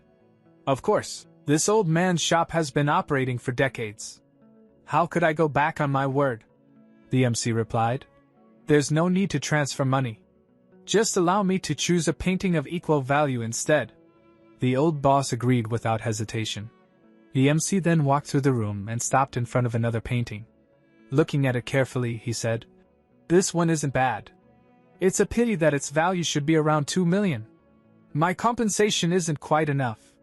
The old man smiled and said, "Then I'll cover the remaining $800,000 for you, and there's no need for you to pay it back." The MC looked at him suspiciously. "The old gentleman is certainly generous. There aren't any strings attached, are there?" The old boss glanced at the painting and chuckled. "I simply want to make friends with you, young man." The MC was slightly surprised. After a brief pause, he nodded. "All right then. I accept you as a friend." After saying that, he turned around and left Longyan Pavilion. As soon as he departed, one of the guests asked, "Brother Joe, you possess such a prominent status. Why would you spend so much money just to befriend a junior?" The old man smiled knowingly. Jianhao's eyesight is at least 10 times sharper than that of ordinary people. His martial talent must be equally extraordinary.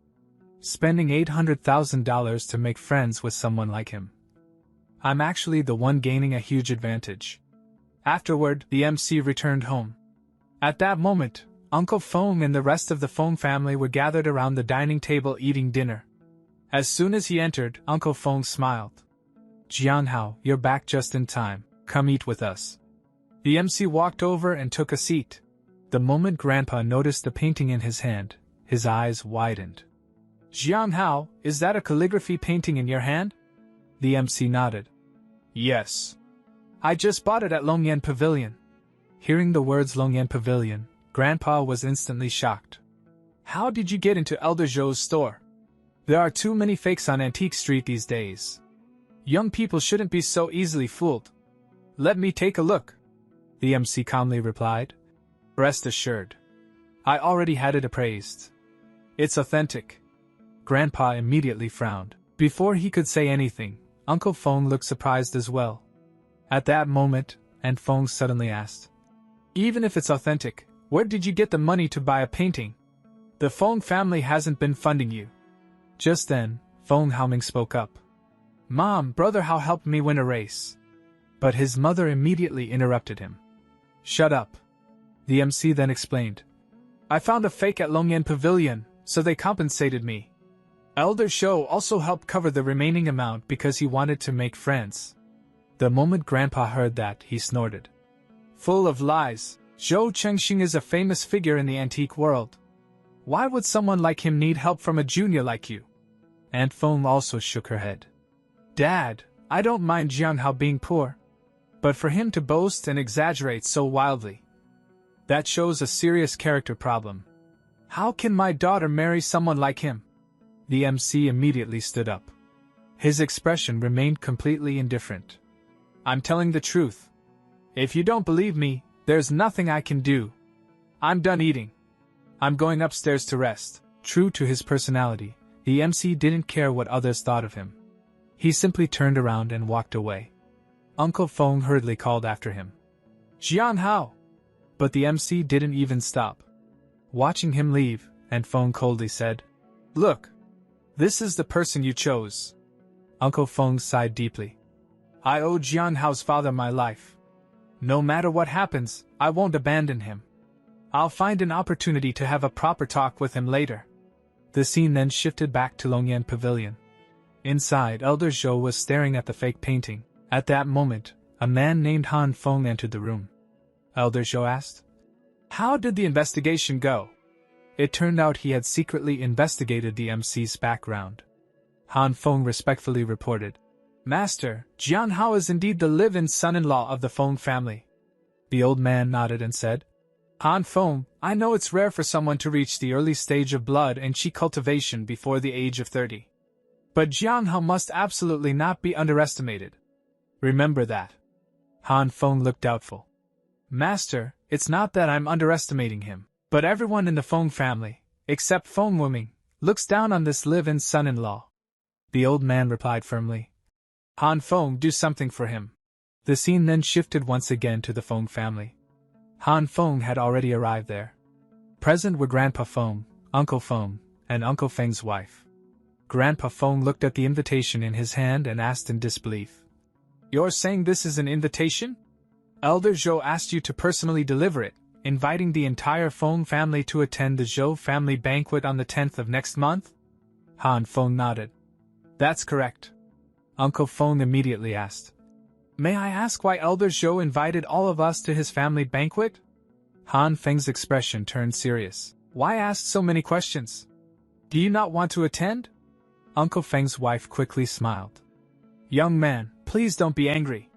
We were simply curious. Han Feng glanced around the room and suddenly asked, Why isn't Jiang Hao at home? And what happens next is going to be an absolute bombshell. The scene then shifts back to Uncle Feng, who is left completely stunned after hearing Zhou's words. Unable to believe what he just heard, he immediately asks, You know Jian Hao? At the same time, countless thoughts begin racing through his mind. The Feng family has always wanted to build a relationship with the Zhou family, but we've never had the opportunity. So why would the Zhou family personally send someone to deliver an invitation at a time like this? Could it be Haozi really wasn't lying? Zhou simply smiles before replying. The name of Jian Hao, the Feng family's live-in son-in-law, has already spread throughout Kuling City. Who doesn't know him? The scene then cuts to Jiang Hao himself. He's sitting peacefully at a small dumpling shop, casually eating steamed dumplings while thinking to himself. It's about time I prepared a gift for Master. I should also buy some new clothes. I'll head to the mall in a little while. Just then, someone suddenly sits beside him and casually grabs one of his dumplings without asking. Jian Hao pauses and looks at the stranger in confusion. The person is none other than Phantom, who has come solely to threaten him. Jian Hao frowns. I paid for those dumplings. Why are you eating them without my permission? Phantom smirks. You're getting angry over one dumpling? His smile quickly disappears. You killed my brother. How do you think we're supposed to settle that debt? Jiang Hao calmly asks. Who's your brother? Phantom's eyes turn murderous. Black Panther. For my brother's death. I'll make you repay it 100 times over. After leaving behind those chilling words, Phantom turns around and walks away. Watching his back disappear, Jian Hao narrows his eyes. In Black Phantom's eyes, the Feng family is my weakness. He'll definitely target them first. Uncle Feng has always treated me well. Looks like I can't visit Master today after all. Just then, another group arrives. Leading them is Feng Jiadong, Jian Hao's future sister-in-law, accompanied by several classmates who clearly came looking for trouble. The moment she sees him, she points at him angrily. Jian Hao! I already know you lied to deceive my parents and grandpa yesterday. You're truly morally corrupt, one of her friends laughs mockingly. So you're the famous live-in son-in-law of the Feng family? Jian Hao, seeing you today really lives up to your reputation. Jian Hao doesn't even bother getting angry. Instead, he calmly replies, I'd advise you to actually attend your classes properly instead of hanging around with these shady people. His words instantly infuriate the group. One of them yells, How dare you insult us? Are you tired of living? Jianhao answers in a cold voice. Whether you admit it or not, you already know what's in your hearts. These people are involved with drugs. Sooner or later, they'll all be arrested. After saying that, he simply walks away. Feng Jiadong immediately shouts after him. Are you even a man? Running away like a cowardly turtle? One of her friends sneers. Let's follow him. We'll teach him a lesson. The group secretly follows Jianhao through the streets until everyone eventually enters a deserted alley. Jianhao had already noticed them following him from the very beginning, but he chooses to ignore them. Suddenly, several black vans drive into the alley and completely block his path. The doors slide open. More than a dozen thugs step out, each carrying heavy iron rods. Their intentions couldn't be more obvious. A muscular man slowly walks to the front of the group. The moment Feng Jiadong and her friends see him, their faces instantly change. That's Crazy Brother! Feng Jiadong gasps. Are you talking about Lord Lei's most trusted subordinate? Crazy Brother? One of her friends nods nervously. Your future brother-in-law must have offended Lord Lei. Lord Lei definitely sent Crazy Brother here for revenge. Another person adds. Crazy Brother is Lord Lei's #1 blade. Your future brother-in-law is in serious trouble. Although Feng Jiadong despises Jianhao, she still can't help becoming worried. Even if I hate him, he's still my brother-in-law. Go, please ask Crazy Brother to spare Jianhao. Her friend immediately shakes his head. We can't help. And honestly, we don't want to. He even coldly adds. Besides, if he dies, wouldn't your sister finally be free from marrying him? Ignoring everyone else, Jianhao calmly looks at Crazy Brother. What do you want? Crazy Brother grins viciously. What do we want?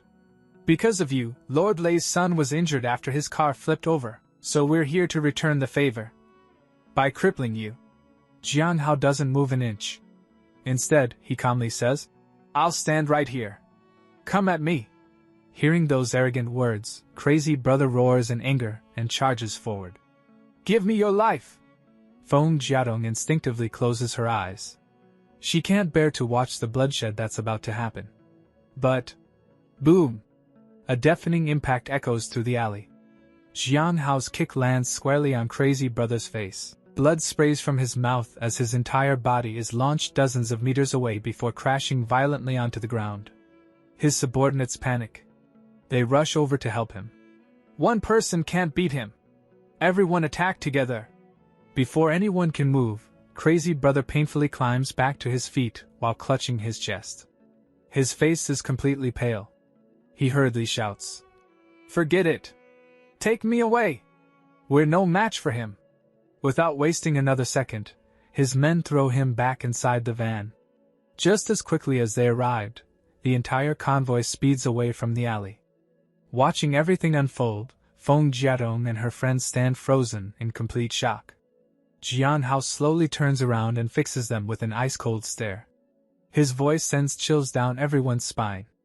If I ever see you together with Feng Jiadong causing trouble again, I'll skin every one of you alive! The terrifying killing intent in his eyes almost makes the young man's soul leave his body.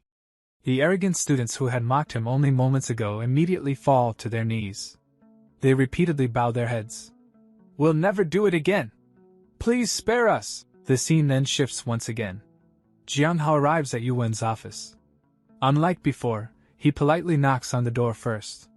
From inside, Yuwen says, Come in. As soon as she sees Jianhao, she frowns. Why are you here? What do you want from me? Jianhao walks over and speaks seriously. I came to remind you that the current situation is different now. You can't continue staying alone in a hotel. Yuwen's expression immediately turns cold. Don't think that just because my father made you the Feng family's live-in son-in-law, you have the right to dictate my life, she continues without hesitation. Let me make one thing clear. Even if I can't marry Brother Jihaiming right now, it'll still be impossible for me to marry you. Jianhao calmly answers. Becoming the Feng family's live-in son-in-law was never my request. You should know that better than anyone. Yuwen gives a cold laugh. That's true. It wasn't your request. But you took advantage of my father's guilt towards your father. You emotionally blackmailed him into this marriage. She stares directly into Jiang Hao's eyes before saying, "That makes you even more despicable than someone who asks for it openly." MC looked at Yuyuan and asked, "Are you really that resistant to marrying me?" Yuyuan folded her arms and replied coldly, "Between marrying you and dying, I'd rather choose death." MC sighed and said, "You really don't need to be so hostile toward me. From now on I'll give you your freedom. I promise I'll never take you as my wife. If I ever break this oath, may lightning strike me down." The moment Yuyuan heard those words, she immediately took out a pen and a piece of paper. She quickly drafted an annulment agreement and handed it to MC. "I don't believe your words unless you sign this annulment agreement." Without thinking twice, MC signed the agreement and handed it back to her. "Now you can go home. It's very unsafe for you to stay outside." Yuyuan smiled as she accepted the agreement. "Of course I'll go back, after work." MC then turned around and left. As soon as he was gone, Yuyuan immediately called Jiaming. "Brother Jiaming, I just signed the annulment agreement with Jiang Hao." The moment Jiaming heard the news, he became overjoyed. "Yuyuan, that's wonderful. I can't wait to see you." The scene then shifted to the Feng family's dinner table. Everyone was sitting together and having dinner, but Uncle Feng noticed that Yuyuan hadn't returned yet. He looked at MC and asked, "Didn't you say she was coming back for dinner? Why isn't she home yet? Give her a call." MC nodded and dialed her number, but the call couldn't connect because her phone was out of service. He frowned and thought, "Didn't she say she'd come home after work?" The scene then switched to outside a nightclub. Yuyuan and Jiaming walked out together after having a few drinks. Yuyuan was clearly much more intoxicated than Jiaming. Jiaming smiled and said, "Yuyuan, let me take you back to the hotel." Yuyuan shook her head. "Brother Jiaming, did you forget? I've already broken off my engagement with Jiang Hao. I can finally go home now." Jiaming stepped closer to her and gazed into her eyes. "You're so beautiful. I want to marry you right now." Yuyuan smiled gently. "Brother Jiaming, I'm still very traditional. I want to save my first time for our wedding night." Suddenly, a cold voice echoed behind them. "To think such a beautiful woman has still kept her purity. I really hit the jackpot." Both of them immediately turned around. A man dressed completely in black slowly walked toward them. Jiaming narrowed his eyes. "Who are you?" The man smiled mysteriously. "You'll find out who I am soon enough." The next instant, he suddenly leaped into the air and struck both of their acupoints, instantly leaving them completely immobilized. After landing on the ground, he quietly watched them struggle. Jiaming's face turned pale with fear. I can't move. My body won't move at all." He stared at the stranger in disbelief. Did you use an acupoint strike?" The black phantom suddenly appeared behind him and smiled. "You're pretty smart, kid. You actually recognize an acupoint strike." A short while later, a black car stopped in front of an abandoned factory. The black phantom stepped out, where Xiang Ji was already waiting for him. "Second Lord, you really brought them back." The black phantom nodded. "Bring them inside." When Xiang Ji opened the car door, Jiaming immediately recognized him. "Xiang Ji? What are you doing here?" Without saying a word, Xiang Ji dragged both prisoners into the factory. The black phantom asked, "Do you know this piece of trash?" Xiang Ji leaned the two captives against the wall before answering. "He's the young man whose engagement was annulled by the Feng family. He's basically one of Jiang Hao's enemies." Jiaming immediately shouted, "Who are you calling trash? My godfather, Lord Lei, is the local emperor of Wuling. If you know what's good for you, release us immediately." Before he could finish speaking, the black phantom swung his blade and sliced off one of Jiaming's ears. Holding the severed ear in his hand, he smiled cruelly. Yuyuan cried out, "This is intentional assault. If the police catch you, you'll be sentenced." Meanwhile, Jiaming screamed in unbearable pain. "My ear! My ear! My ear is gone!" The black phantom laughed. "Then the police had better have the ability to catch me." He slowly walked toward Yuyuan and gently pressed his dagger against her cheek. "Did you watch the news a few days ago? That high school girl who was violated and murdered. My master was the one who did it."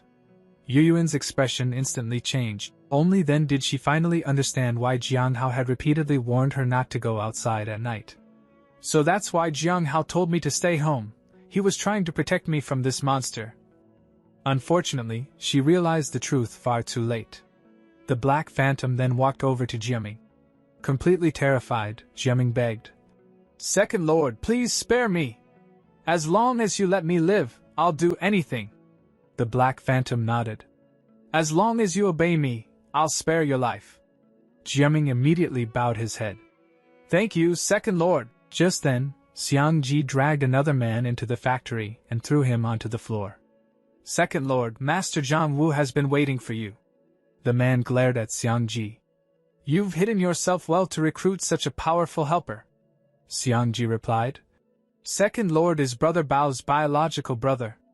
You seized Brother Bao's properties through underhanded methods and even framed the Zhang family for murder. It's only natural for Second Lord to come back and avenge his brother." Both Yuyuan and Jiaming were completely stunned. "Jiang Hao actually killed the underground boss, Black Panther?" Zhang Wu sneered. "If you're really here for revenge, then why don't you go after Jiang Hao?" "Oh, I get it. You're afraid of him." The Black Phantom burst into laughter. "You think Jiang Hao is strong? Later, I'll let you watch him kneel before me like a dog and beg for my forgiveness." Zhang Wu laughed back. "Stop bluffing. If you weren't afraid of him, you wouldn't have kidnapped me while I was asleep. You're too scared to face my brothers head-on." The Black Phantom tossed him a phone. "I'll grant your wish. Xiang Ji, dial the number for him. Let him call his brother to come and save him." The Black Phantom then walked back to Yuyuan and stared at her beautiful face. "Little beauty, you're absolutely gorgeous. Just looking at you makes me restless." Yuyuan glared at him. "Get lost. Take your filthy hands off me."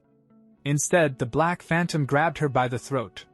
"Your fiancé, Jiang Hao, killed my brother. So I'll have my way with you right in front of him. I'll make him watch as I destroy everything he cares about." Yuyuan glared back fearlessly. "You'll pay for this." Ignoring her threat, the Black Phantom dialed Jiang Hao's number. "Jiang Hao, your future wife is currently in my hands. And you know, I love beautiful women more than anything." Back at home, Jiang Hao answered the call. "You'd better release Yuyuan right now, or I'll make you regret this." The Black Phantom chuckled. "I'm giving you 1 hour. If you don't show up, your beautiful fiancé won't remain untouched." The call ended. Without wasting another second, Jiang Hao changed into fresh clothes, leaped out of his house, and disappeared into the darkness. Jumping effortlessly from one rooftop to another, he raced toward the abandoned factory at incredible speed, determined to rescue Yuyuan before it was too late. Back at the factory, the scene shifted back to the abandoned factory. Jiaming was still pressed tightly against the wall, trembling in fear. With a shaky voice, he pleaded, "Second Master, I don't think that useless loser, Jiang Hao, would actually dare to come. Please, just let me go." Panther smirked coldly. "Let you go? So you don't care about your beloved woman anymore?" Nearby, Yunwu lowered her head in despair. "Brother Jiaming has no way to save me, and I'm afraid Jiang Hao won't dare to come either. If this scum really violates me, I'd rather bite my tongue and end my own life. I absolutely refuse to live in humiliation." Just then, a loud commotion erupted outside the factory. A large group of men rushed to the entrance, shouting as they charged inside to rescue Master Wu. 2 men led the group. One had bright red hair and carried a handgun. The other wielded a massive machete. "Master Wu, we're here." Seeing his men arrive, Master Wu's face lit up. "Crow. Ah Chang. I'm fine. My acupoints were only sealed." The red-haired man glared at Black Phantom and roared, "How dare you kidnap Master Wu with this ugly freak? I think you're tired of living." Black Phantom merely smiled. He casually tapped Master Wu's sealed acupoints, instantly restoring his movement. Then he said calmly, "Go reunite with your brothers. Only after you're no longer my hostage will they dare to attack without holding back. However, none of you are allowed to leave this factory. You can only walk out after they've killed me." Master Wu slowly stood up. Looking at Black Phantom, he nodded respectfully. I respect you as a real man. If you die today, I'll order my men to leave your corpse intact. After that, Master Wu walked back to his subordinates. One of them raised his machete and shouted, "Brothers! Cripple Hao Ji and this ugly freak, then tie them up!" The entire group immediately charged toward Black Phantom. Hao Ji was so frightened that his legs almost gave out. But Black Phantom simply smiled. Without the slightest hint of panic, he reached into his pocket and pulled out a small knife. Slash! With a single lightning-fast movement, one man's head flew into the air. His headless body collapsed at Black Phantom's feet. The smile disappeared from Black Phantom's face. His eyes turned ice cold. Then, he vanished, like a ghost moving through the battlefield. His knife flashed again and again. Heads flew through the air one after another. Bodies dropped to the ground in every direction. Within moments, several men had already been slaughtered. 2 attackers tried to ambush him from behind. But Black Phantom didn't even turn around. His blade sliced through both of them effortlessly. The red-haired man and his companion were completely stunned. The remaining thugs instinctively stepped backward, terror filling their faces. Finally, the red-haired man drew his pistol. "No matter how strong you are, let's see if you can stop a bullet!" Bang! The bullet shot straight toward Black Phantom. But at the very last moment, Black Phantom casually raised his knife. Clang! The blade split the bullet perfectly in half. The 2 bullet fragments flew backward and struck 2 men standing behind him. Both collapsed instantly. The entire factory fell silent. Even Master Wu's expression changed. In the distance, Jiaming and Yun Wu watched in horror. Yun Wu's heart sank. "It looks like no one is coming to save me." Black Phantom slowly pointed his knife forward. "Next. It's your turn." At that exact moment, a calm voice echoed through the factory. "Stop. I'm here." Everyone turned toward the entrance. Jiang Hao had arrived. Seeing him, Black Phantom laughed. "I predicted this perfectly. This idiot is actually willing to risk his life for a woman who doesn't even love him." Tears immediately filled Yun Wu's eyes. "Jiang Hao! Run! You're no match for him." But deep inside, she couldn't stop thinking. He really came. Hao Ji glared at Jiang Hao with hatred. "You butcher! You killed Brother Bao. Today, you'll leave your life here to pay for his death." Jiang Hao remained completely calm. "I don't want to kill you. I'll give you one chance. Leave now, and I'll spare your lives." Black Phantom burst into laughter. "I'm already looking for a place to die. But before that, I still have something I want to do." He suddenly tossed a stone toward Jiaming, instantly unsealing his acupoints. Then he gave a cruel order. "Your acupoints are unsealed now. If you want to survive, take off Jiang Hao's fiancée's clothes, strip her until there's nothing left." As he licked his lips with a disgusting grin, Jiaming actually obeyed. The same man who had once claimed to love Yun Wu was now willing to humiliate her just to save his own life. Seeing this, regret finally appeared in Yun Wu's eyes. Tears streamed down her face. "Brother Jiaming, are you really going to listen to this animal, and take off my clothes?" Jiaming lowered his head. "You won't understand. If I don't do what Second Master says, he'll kill me." Black Phantom ignored the 2 of them. His attention shifted back to Jiang Hao. As he charged forward to attack, he shouted over his shoulder. "Before I break Jiang Hao's legs, strip her completely." The moment he finished speaking, he lunged straight at Jiang Hao. However, Jiang Hao effortlessly dodged the attack. In the blink of an eye, he appeared behind Black Phantom. Boom! A devastating kick slammed into Black Phantom's back, sending him flying across the factory. Meanwhile, Jiaming was still reaching toward Yun Wu, refusing to stop. Jiang Hao's voice suddenly turned ice cold. "If you don't stop right now, I'll snap every one of your fingers." One by one. Hearing Jiang Hao's warning, Jiaming froze on the spot. His trembling hands immediately stopped moving. Yun Wu looked toward Jiang Hao in disbelief. "Jiang Hao is actually this strong?" Jiaming hurriedly nodded. "Why yes. I won't dare. I'll never dare do it again." Just then, Black Phantom slowly emerged from the cloud of dust. He wiped the blood from the corner of his mouth and sneered. You should worry about yourself instead. Second Master was careless for a moment and fell for your little trick. But don't think you're leaving here alive, Master Wu quickly warned Jiang Hao. Brother Jiang, although his dagger is small, it can cut through iron like mud. Please be careful. The next second, Black Phantom lunged forward again, his razor-sharp dagger flashing toward Jiang Hao's throat. But Jiang Hao didn't move. He simply raised one finger. Clang! The dagger struck his fingertip. Then, it shattered into countless pieces. The smile on Black Phantom's face instantly disappeared. His eyes widened with pure terror. Before he could react. Boom! Jiang Hao's fist slammed directly into his face. The punch was so powerful that Black Phantom's jaw visibly twisted. His entire body shot backward like a cannonball before crashing into the factory wall with a deafening explosion. Dust filled the air. Jiaming and Yun Wu were completely stunned. Neither of them could believe what they had just witnessed. Black Phantom slowly slid down the broken wall. Blood poured from his mouth, and his once calm face had become horribly deformed. He stared at Jiang Hao in disbelief. At such a young age, you actually possess A-rank combat power? Jiang Hao slowly walked toward him. His crimson eyes radiated an overwhelming killing intent, making him look like death itself. You're wrong. I've already broken through A-rank and stepped into the transformation realm. Those words shattered Black Phantom's composure. His entire body began trembling. He could already see death standing before him. Without hesitation, he dropped to his knees.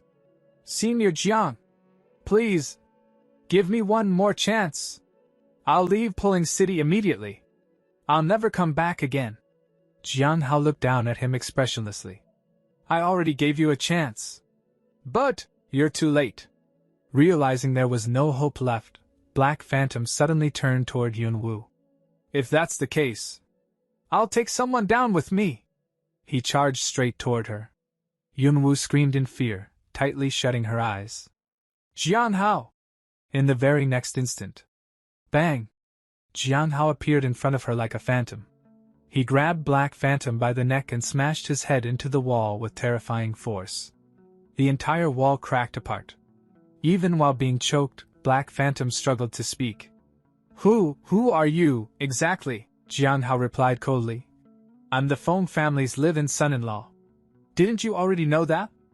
Suddenly, something clicked inside Black Phantom's mind. His pupils shrank. Impossible. You're already dead. How could you still be alive? You're the wolf? Before he could finish speaking, Jiang Hao tightened his grip. Crunch! Blood burst from Black Phantom's mouth as the bones in his neck were crushed. A second later, his body went completely limp. Black Phantom was dead. Jiang Hao silently thought, I can't let him reveal my true identity. Silence filled the factory. After a moment, Jiang Hao spoke calmly. Hao Ji will be left for Master Wu to deal with. As for today's incident, I'll have to rely on Master Wu to keep it away from the police. At that moment, Hao Ji collapsed onto his knees. He repeatedly kowtowed while begging for mercy. Lord Jiang, please spare our lives. Master Jiang, please spare us. But it was already far too late. Master Wu stepped forward and looked respectfully at Jiang Hao. This is only natural. If it weren't for you today, Brother Jiang, none of us would have survived. In the future, if there's ever anything you need, even if I must climb a mountain of blades or jump into boiling oil, I, Hu Jiang, will never refuse. His two subordinates immediately clasped their fists. Thank you, Brother Jiang, for saving our lives. From today onward, our lives belong to you. Jiang Hao waved his hand. Get up. We'll consider this matter settled. Then, his gaze slowly shifted toward Jiaming. It's your turn. Jiaming instantly fell to his knees. His entire body shook uncontrollably. Grandpa Jiang, I've never had any grudge against you. You can't kill me. Jiang Hao smiled coldly. No grudge? Then why did you send people to kill me last time? Those men have already turned into white bones. You'll be joining them in the underworld very soon. Jiaming's face turned completely pale. What? Brother Kuei and his men. They were all killed by you. Jianhao asked indifferently. Do you have any last words? Desperate, Jiaming crawled toward Yunwu. He hugged her waist tightly and cried. Yunwu! You know I love you! Hurry! Please save me! Yunwu looked at Jianhao with tear-filled eyes. If you want to kill Brother Jiaming, you'll have to kill me first. Jianhao frowned. This kind of man says he loves you, and you actually believe him? Lowering her head, Yunwu whispered. I believe him. Everything he did. He only did it to survive. Jianhao couldn't help but laugh. I won't kill you. He turned and walked toward the exit. Without looking back, he gave one final warning. But if even half a word about today's events reaches the outside world, I'll personally wipe out every single member of your family. After leaving behind that terrifying threat, Jianhao walked away. Jiaming repeatedly slammed his forehead against the ground. Thank you for sparing my life, Brother Jiang. The next morning, the abandoned factory was surrounded by police vehicles. Dozens of officers took the surviving criminals into custody. Nearby, several investigators stood around Black Phantom's corpse. One of them, Feng Yuhuang of the Dragon Phoenix Task Force, spoke after examining the scene. According to our investigation, everyone killed inside this factory died instantly at the hands of this individual. Another officer looked shocked. Just how powerful is this person? What level has his combat power reached? An elderly investigator took a deep breath before answering. I'm afraid his strength has already surpassed the middle stage of blood and chi tempering. According to international classification, he's already an A-rank combat expert.